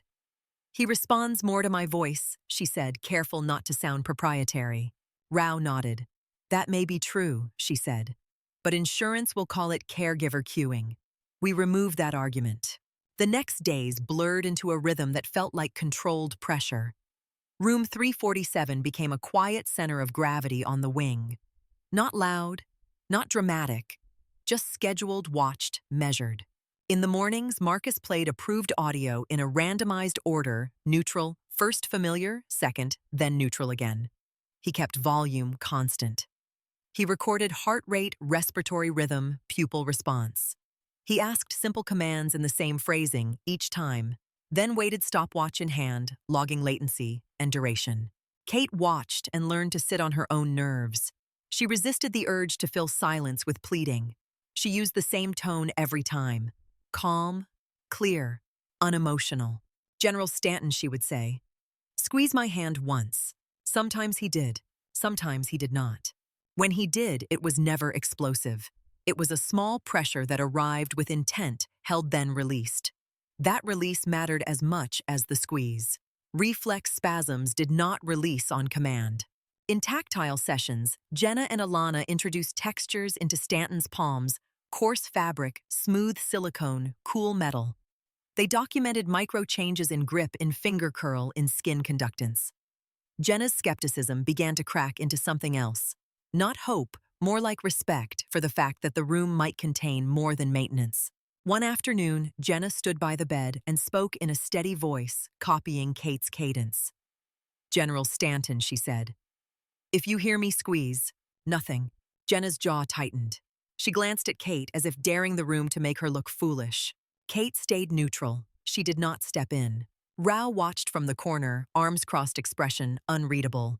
Jenna tried again, same tone, same timing. General Stanton. Squeeze. Stanton's fingers pressed faintly into Jenna's palm. Not strong, not long, but there. Jenna froze. Her eyes widened then narrowed as if she were trying to argue with her own hands. Rao spoke quietly, log it. Jenna swallowed and nodded once, then wrote the time with trembling fingers. That night, Denise approached Kate at the nurse's station, lowering her voice. Administration contacted the family, she said. Kate's stomach tightened. Lily. Denise nodded. She called back, she said. She's angry. She's cautious. She thinks we are trying to drag her into another decade. Kate felt her throat burn. What did they tell her? Denise's mouth tightened. They told her there have been recent changes. They asked for consent to use personal recordings as part of evaluation. They asked for her to designate involvement. Kate's hands curled under the counter, and Denise exhaled. She agreed to a call with social work and Dr. Rao, she said. Tomorrow. Kate stared down the hall toward room 347. Stanton lay behind that door, still silent, and now the outside world was being asked to come back to him. The next day, Kate sat in a small office near the lobby while Dr. Rao spoke on speakerphone with Lily Stanton. Denise and the social worker were present. Legal counsel sat in the corner like a shadow. Lily's voice came through the phone, older than the graduation recording, harder around the edges. I don't understand why you're calling now, Lily said. 10 years and now suddenly I'm needed. Rao's voice stayed calm. We are calling because we have observed repeatable responses suggesting processing, she said. We are not promising outcomes. We are requesting permission to use specific familiar audio stimuli under controlled conditions. There was a pause. Lily's breath sounded shallow through the speaker. My mother couldn't do it, she said. She broke herself trying. And you're asking me to come back into that room and believe again. The social worker spoke gently. "We're asking you to be informed," she said, "and to decide what you want your role to be." Lily's voice sharpened. "My role was sitting by a bed, talking to nothing," she said. "My role was watching the calendar turn and pretending it didn't." Kate kept her eyes on the table, hands folded tight. Rao did not argue. "I understand," she said. "But we have data now that did not exist before. If your father is responding to your voice, we must measure it properly." Silence stretched. Then Lily's voice softened in a way that sounded like pain trying not to show itself. "Can he hear me?" she asked. Rao answered carefully. "We believe he may process familiar stimuli. We cannot quantify experience from the inside. We can quantify response." Lily swallowed audibly. "If you play my voicemail," she said, "and he reacts, what then?" Rao's voice stayed steady. "Then we document. Then we continue therapy. Then we advocate for care based on evidence," she said. "Your consent strengthens our ability to do that." Another pause. "Fine," Lily said, voice tight. "Use it. But I am not making promises. I am not flying down there for a show." The social worker spoke softly. "You can participate as you choose." Lily's voice cracked slightly. "Just don't lie to me," she said. "Don't make me feel hope if you can't back it up." Rao's reply was simple. "We will not," she said. After the call ended, Kate sat still for a moment, feeling the air in her lungs move too shallow. Denise touched her shoulder lightly as they stood. "You did not speak," Denise said. Kate nodded. "I wanted to." Denise's eyes held hers. "You want to help," she said. "Helping here means staying in your lane long enough to keep the lane open." Back on the wing, Kate entered room 347 with a new weight in her pocket. Not the coin that was always there now. The weight of Lily's voice living outside the speaker, real and breathing and guarded. She washed her hands and checked the monitor. Stanton's vitals sat steady, the calm surface of a deep body of water. Kate sat and took his hand. "Your daughter answered the phone," she said quietly. She did not ask for a squeeze. She did not try to force meaning. She simply let the words exist in the room. Stanton's breathing deepened once, then returned to baseline. Kate looked at his face, the set jaw, the still eyelids. "We're keeping it clean," she said softly. "No improvising." His fingers pressed faintly into her palm, a small pressure that arrived and released. Kate logged the time. Days continued. The schedule did not bend for hope. It bent for documentation. There were setbacks. Stanton's muscles tightened with spasticity on certain afternoons, making hand response harder to interpret. A low-grade fever appeared one night, sending Alana and the on-call physician into a flurry of cultures and antibiotics. The fever resolved, but the next day his responses were weaker, slower, as if his brain had spent energy fighting infection instead of reaching outward. Rao insisted those days be logged as carefully as the good ones. "The pattern includes the noise," she said. Marcus began testing for consistent yes and no signaling. He introduced the concept carefully, asking questions with known answers and watching for the response. "Is your name Elias?" he asked, voice calm. Squeeze once for yes. Sometimes Stanton squeezed once. Sometimes he did not squeeze at all. Marcus did not celebrate. He wrote down latency pressure release. Jenna watched the sessions and began to speak less, her skepticism turning inward, quieter now. One afternoon, she pulled Kate aside near the medroom. "You ever think about what it's like?" Jenna asked, voice low. Kate looked at her. "All the time," Jenna swallowed. "If he's in there," she said, "he's been listening to people talk like he's dead." Kate's throat tightened. "I know." Jenna's eyes flicked toward room 347. "And he responds to you," she said. "It's like he knows you." Kate did not answer right away. She thought about her own voice in that room for weeks, her calm cadence, her insistence on treating him like a person. She thought about the way his hand squeezed more often when she spoke than when others did.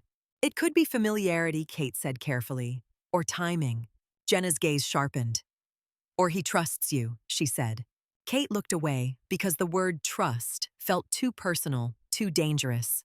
By the second week, Rao expanded the assessments. Visual tracking tests were introduced.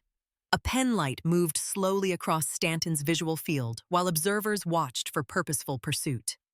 The first attempts produced nothing but eyelid flutter. Rao logged it anyway. Then one afternoon, as Marcus moved the light from left to right, Stanton's eyes shifted under closed lids, a subtle movement that followed the stimulus. It was not a full, open-eyed track, but it was coordinated, repeated when the movement repeated. Rao leaned closer, voice calm. Again, she said, and Marcus repeated the motion. The same subtle tracking occurred. Jenna's hand flew to her mouth, then she lowered it quickly, embarrassed by her own reaction. Rao looked at Kate. Log it, she said. Kate wrote the time, the conditions, the observer initials. Her hand trembled slightly, then steadied.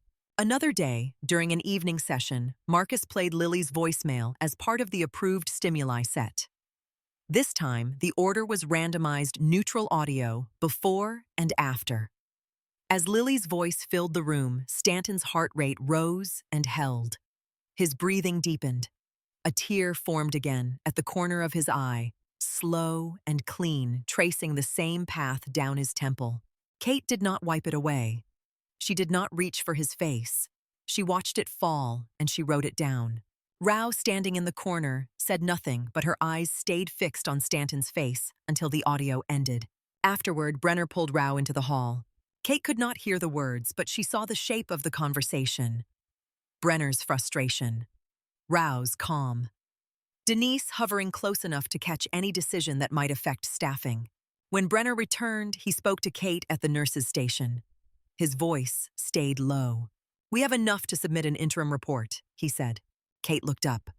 "Will they listen?" Brenner's expression tightened. "They will read it," he said. "Listening is optional." Rao arrived behind him and placed a folder on the counter. "We show them trajectories," she said. "We show them that the system's categories are too blunt to measure this." Kate swallowed. "And if they demand something more obvious?" Rao's eyes held hers. "Then we keep doing the work," she said. "Obvious comes after subtle. The nervous system does not negotiate with deadlines." The third week brought a moment that shifted the room's temperature. It was a morning session. The wing was quieter than usual. Sunlight slid through blinds and laid pale bars across Stanton's chest. Marcus was running command response again, Jenna observing Rao present Kate at the bedside. Marcus asked a simple command. "General Stanton, squeeze once." Stanton squeezed. Brief, clean, sin, squeeze. Marcus nodded and moved to the next command. "Squeeze twice." Stanton squeezed once, paused, then squeezed again, the second squeeze weaker. Marcus froze for a fraction of a second. He tried not to show it. He asked again, same tone, same timing. Stanton squeezed twice again. Marcus looked up at Rao. "That's differentiation," he said quietly. Rao nodded. "It is," she replied. Kate felt her throat tighten. Differentiation meant choice, and choice was the first brick in a bridge. Rao stepped closer. "General Stanton," she said calmly. "One squeeze for yes, two for no. Do you understand?" Stanton squeezed once. Jenna exhaled sharply, then clamped her mouth shut. Rao did not celebrate. She asked a control question. "Is your name Michael?" Stanton squeezed twice. Kate's pulse slammed once. She kept her hand steady because steadiness mattered more than emotion. Rao asked another, "Is your name Elias?" Stanton squeezed once. Rao's gaze sharpened. "Do you know where you are?" A long pause, then one squeeze. The room went still. Kate felt the air in her lungs catch. She looked at Stanton's face, at the closed eyes, the set jaw, the tear track dried on his skin from another day. If he knew where he was, he had been somewhere inside this room for longer than anyone wanted to admit. Rao asked, one more voice careful. "Are you in pain?" Two squeezes. Jenna's eyes filled slightly, and she blinked hard, as if she could clear it away. Marcus wrote with shaking fingers, trying to keep the pen steady. After the session, Rao stepped into the hall and spoke to Denise in a low voice. Denise's face tightened, then she nodded and moved quickly toward administration. Kate stayed in the room a moment longer, holding Stanton's hand gently. "You did good," she said softly. Then she stopped because praise belonged to people who could hear it in the ordinary way. She replaced it with something simple. "Thank you." His fingers pressed once into her palm, faint and brief, then relaxed. Kate logged the time. By the end of that week, the wing had changed. Staff who had avoided room 347 now found reasons to pass it. Not to gossip, not to stare, but to witness. Denise became stricter about hallway noise and visitors protecting the environment like it was a fragile lab. Administration visited twice, standing outside the door, looking through the glass as if the room contained a risk they could not quantify. Legal counsel asked for copies of the logs.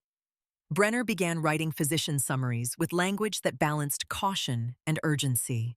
Kate's overtime disappeared, not because she stopped working, but because the sessions became official. Time was now allocated, justified, budgeted. The institution had found a way to make caring look like a line item. Still, the clock the insurer had given them did not stop moving. 30 days was not a story arc. It was a constraint. Late one night, after the scheduled sessions ended and the hall settled again, Kate returned to room 347 for a routine check. She kept it purely clinical. Vitals, lines, skin, vent settings. Stanton's hand rested open now, the coin placed on the bedside shelf, instead, per Rao's instruction to remove confounding tactile cues during unscheduled moments. His fingers lay still on the blanket, pale and relaxed. Kate stood there for a moment with her hands at her sides, feeling oddly empty without the coin in his palm. She looked at his face. "Quiet night," she said, voice low. His breathing stayed steady. Kate turned to leave, then stopped. Not to ask for a squeeze, not to play audio, just to speak one sentence that felt like something she owed him. "They're watching your numbers," she said softly. "Not you." Stanton's eyelids fluttered once, a quick tremor that could have been nothing. Kate froze, then forced herself to breathe. She did not move closer. She did not touch him. She simply watched. The flutter happened again, slightly longer, slightly more deliberate. Kate wrote the time in her pocket notebook without taking her eyes off his face. Then she left the room and closed the door gently, the way you close a door when someone inside is trying to rest. Kate wrote the second eyelid flutter down with the same care she used for medication dosages, then stepped back into the hallway and let the door click shut behind her. The wing was quiet enough that she could hear the building breathe, vents, cycling distant elevator cables, humming a muted television in a family lounge down the corridor. At the nurse's station, Marcus sat with a binder open, his fingers smudged with ink from forms that had become familiar. He looked up when Kate approached. "Another flutter," Kate said quietly. Marcus's eyes flicked toward room 347, then back. "During what?" "Routine check," she replied. "No audio, no command." Marcus nodded once, not excited, just collecting. "Log it clean." Kate handed him the time. He wrote it down without commentary. Denise was behind the desk, reading an email on the unit computer, jaw tight. When she looked up, her eyes went straight to Kate. "They want an update packet by noon," Denise said. "Rao wants the last 48 hours consolidated." Kate nodded. "I'll pull it." Denise held her gaze for a beat. "And Kate," she said. Kate waited. Denise lowered her voice. "Administration is bringing in another reviewer tomorrow morning. Not insurance. Internal." Kate's stomach tightened. "To decide whether we keep funding the sessions." Denise did not answer directly. She slid her eyes toward the corridor that led to the stairwell, where quiet meetings happened when people wanted to avoid looking like they were making decisions about life. Kate nodded slowly and turned back to the printer, feeding paper through the tray until the machine began to spit out neat pages that smelled like heat and toner. At dawn, Dr. Rao arrived with coffee in one hand and a folder under her arm. She read the consolidated notes without sitting down, standing at the nurse's station like she was reading a map before moving troops. Brenner joined her, looking like he had not slept. His eyes were red at the edges. He ran a hand over his jaw and stared down the hall toward room 347 as if the door itself was an argument. Rao closed the folder. "We do the morning session," she said. "Then we document. Then we meet the reviewer." Kate followed Rao into room 347 with Marcus and Jenna behind her. The room looked the same as always, but Kate felt the difference in how everyone moved. Quieter, slower, like sound could tip the outcome. Rao checked pupils and reflexes again, then nodded at Marcus. Marcus's voice stayed calm. "General Stanton," he said. "Squeeze once." Stanton squeezed once, small pressure held briefly, then released. Jenna's pen moved over the form. She had stopped questioning her own handwriting. Marcus continued. Squeeze twice. Stanton squeezed once, paused, squeezed again. Marcus swallowed hard and kept his face neutral. 1 for yes, 2 for no, he said. Is your name Elias? 1 squeeze. Are you in a hospital? 1 squeeze. Is it daytime? 2 squeezes. Kate felt a tightness in her throat. It was a plain question with a plain answer, and yet it carried a sense of orientation that did not belong to a man classified as absent. Rao watched the timing closely, then signaled Marcus to stop. Rest, Rao said quietly, and the room fell into silence. Stanton's hand relaxed on the blanket. His breathing remained steady. In the hallway afterward, the internal reviewer arrived with administration. Dr. Pierce Lang, a senior neurologist from the parent hospital system, suited but wearing a physician's badge expression, guarded. He shook hands with Brenner and Rao, then glanced briefly at Kate without speaking. The group moved into a small conference room near the wing. The door closed. The air inside smelled of paper and air conditioning. It felt like the earlier meeting, but sharper now that there was a clock.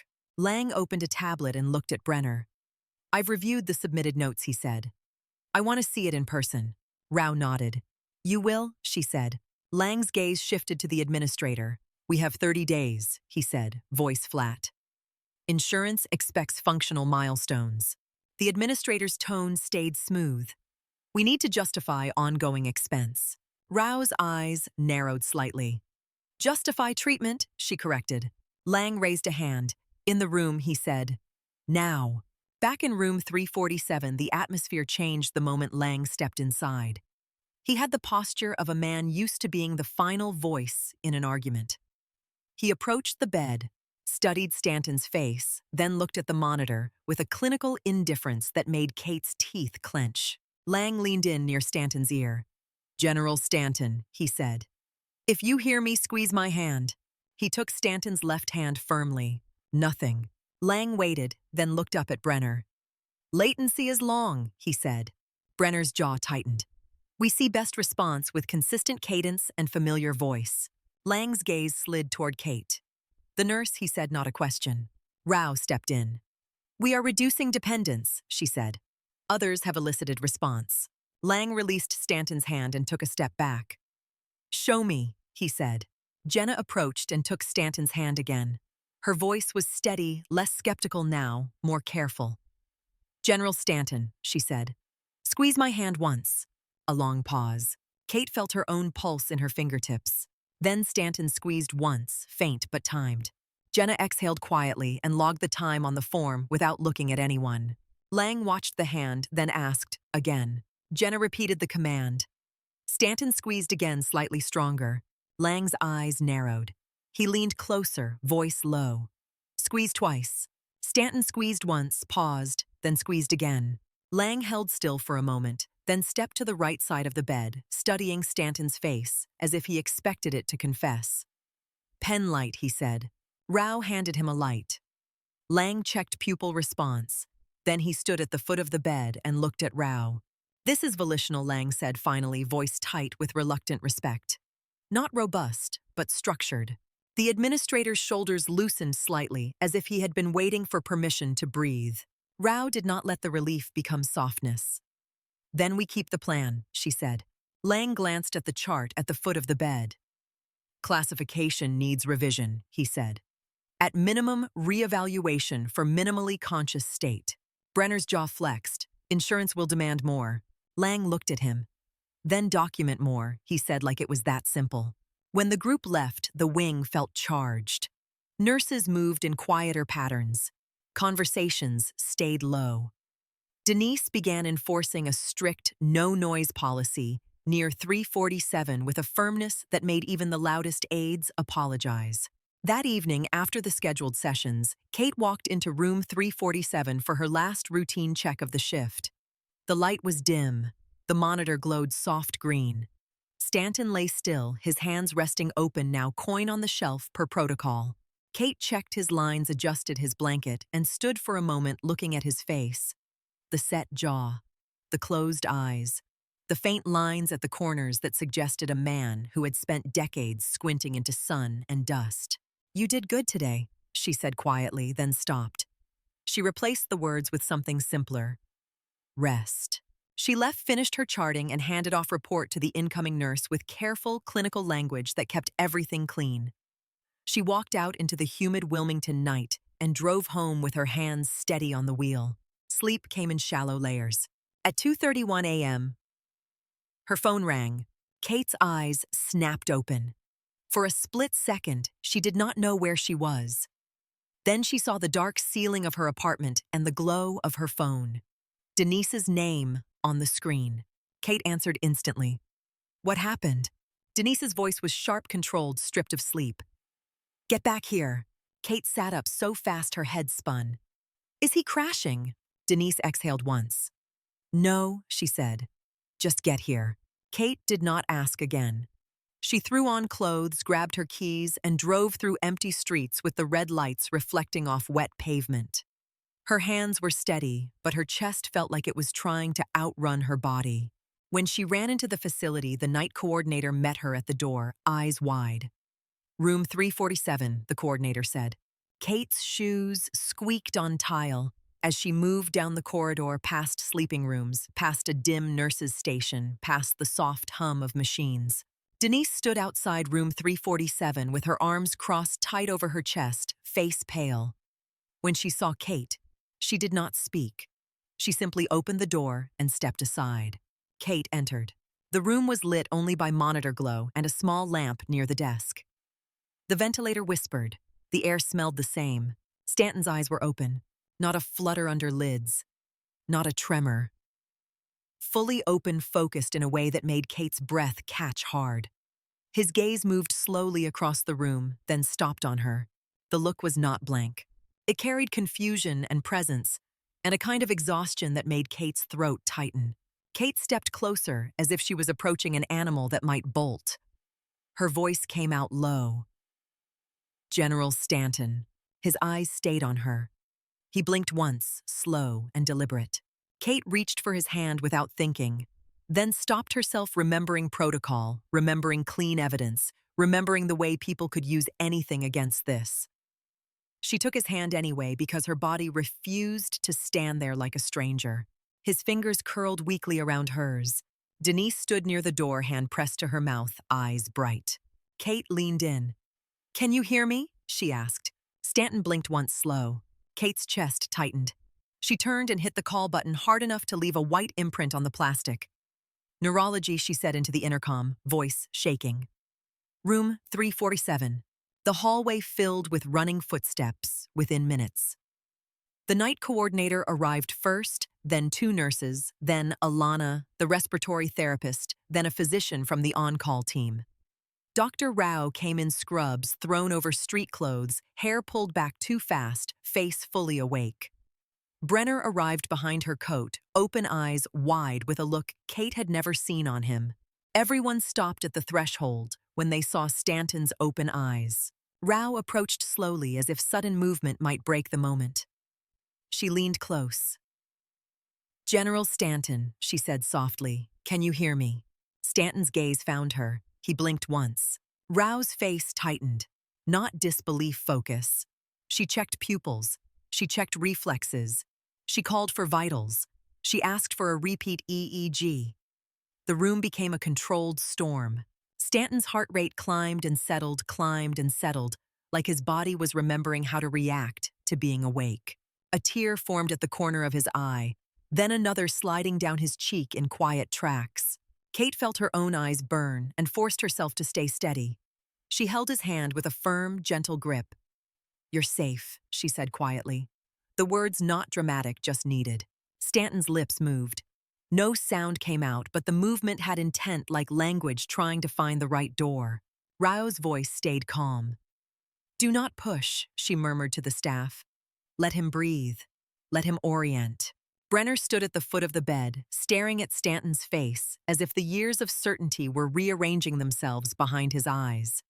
His mouth opened, then closed, then he looked at Kate. "You saw this coming," Brenner said quietly, not accusation, not praise, just fact. Kate did not answer. Her hand tightened slightly around Stanton's, and Stanton's fingers pressed back weak but present. The next hours moved fast and slow at once. Tests were run. Notes were written. Rao documented the emergence with precise language that would survive any reviewer's skepticism. Denise kept staff traffic controlled. Administration was called.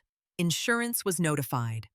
The machine of the institution woke up in response to a man waking up.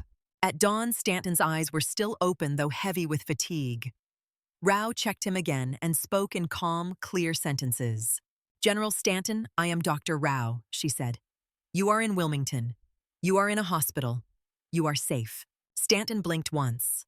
Kate sat beside him, shoulders tight with exhaustion, and watched his eyes drift toward the window, where pale light began to slip through blinds. Later that day, Lily Stanton arrived. Not with a camera crew. Not with fanfare. She came alone, hair pulled back, face drawn tight, as if she had been holding her breath for 10 years. Denise met her at the entrance and walked her down the hall, speaking softly. Lily's hands were shaking. When she reached room 347, she stopped in the doorway, one hand pressed to her mouth. Her father's eyes were open. His gaze moved toward her and held. Lily's breath hitched. "Dad," she whispered. Stanton blinked once slow. Lily stepped forward, then faster, and took his hand with both of hers. Her shoulders began to shake. "I thought," she said, voice breaking. "I thought you were gone." Stanton's fingers pressed faintly against her palm, and Lily let out a sound that was half laugh, half sob. She leaned her forehead to his hand and stayed there, breathing hard, as if she had run a long distance to reach him. Kate stood back near the wall, giving space, watching Lily's face as years collapsed into a room full of machines.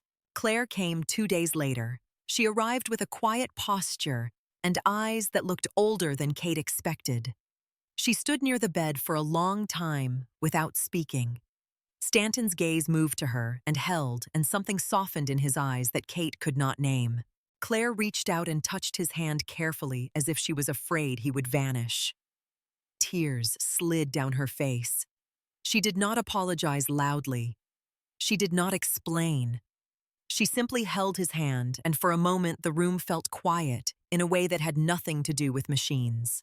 Relearning came in pieces. Stanton's voice was thin at first, more breath than sound. A speech therapist worked with him daily, coaxing muscles that had forgotten their job. The first word he produced clearly was yes, spoken. 3 weeks after his eyes opened, rasped and slow. He said it after Rao asked if he understood where he was. The words sounded small in the room and still made the staff go still. Physical therapy began with movements so minor they looked like nothing to an outsider. A lifted finger, a wrist rotation, an arm raised an inch from the bed and held there until the muscle trembled and gave out. Stanton's face tightened with effort, and he tried again the next day. Kate returned to the wing as staff rather than a vigil. Her role changed quietly at first. Denise asked her to help train new nurses on documentation protocols. Rao requested her presence during sessions because Stanton still tracked her voice more readily than others, a fact Rao documented without romance. Voice familiarity. Patient engagement. Administration stopped treating Kate like a boundary problem and began treating her like a resource. Marcia Caldwell asked for incident timelines. Legal counsel requested copies of every log. The administrator, who had once looked at Kate like a liability, now nodded at her in the hall eyes, calculating new kinds of exposure. Insurance returned to the table with revised language after Lang's reclassification and Rao's data. Transfer was removed from the agenda. Funding was extended with conditions. Conditions Kate did not care about as long as the door to room 347 stayed open and the staff stayed present. Months passed with the steady rhythm of work. Stanton moved from bed to chair with help, then to standing with braces. His legs shook as he held the parallel bars, sweat gathering at his hairline jaw, clenched eyes focused. He did not speak much during therapy. He saved his breath for effort. One afternoon, 6 months after awakening, Kate walked into the rehab gym to check on him. The room smelled like disinfectant and exertion. A therapist supported Stanton's waist as he shifted weight from one foot to the other. His hands gripped the bar's knuckles pale. He looked up and saw Kate in the doorway. He stopped breathing hard and held her gaze. Kate stepped closer. "You're doing well," she said quietly. Stanton swallowed and worked his mouth as if shaping words through heavy air. His voice came out slow and careful, but clear enough. "You," he said, then paused. Breathing stayed. Kate felt her throat tighten. "Yes," she replied. Stanton's eyes held hers. "Thank you," he said, and the words landed with a weight that made the room go quiet around them. 8 months after awakening discharge day arrived with a brightness that felt almost out of place in the building's fluorescent halls. Staff lined the corridor, not as a ceremony, more as a witness. Denise stood near the nurses' station, arms crossed, eyes bright. Jenna stood beside her, hands clasped tight, face set like she was holding back tears. Marcus hovered near the wall, trying to look professional and failing. Stanton walked with assistance, one hand on a cane, the other supported by a therapist. Lily walked at his side, her hand hovering near his elbow, like she was afraid he might dissolve. Claire stood a few steps back, eyes wet, her expression calm, in a way that suggested hard peace rather than easy joy. When Stanton reached the nurses' station, he stopped. He looked at Denise first, then Jenna, then Marcus, then Dr. Rao, who stood with her hands folded, face composed. Then he looked at Kate. Kate stood slightly apart, uncomfortable with the attention, feeling her chest tighten, as if the building itself was watching. Stanton shifted his weight, took a slow breath, and reached for Kate's hand. His grip was steady, still rebuilding strength, but real. "You called me back," he said, voice low, clear enough for the people closest to hear. Kate's eyes stung. She held his hand and nodded once. Lily wiped her face, quickly, embarrassed by her own tears. Denise looked down at the counter, as if she needed to see something solid. Stanton released Kate's hand and turned toward the exit. Each step was careful. Each step was work. The doors opened and sunlight spilled into the lobby, bright and indifferent and real. Kate watched him go until the glass doors closed behind him and the building's air swallowed the outside light. Later, when the hall quieted again and the shift settled back into routine, Kate walked to room 347. The bed was stripped.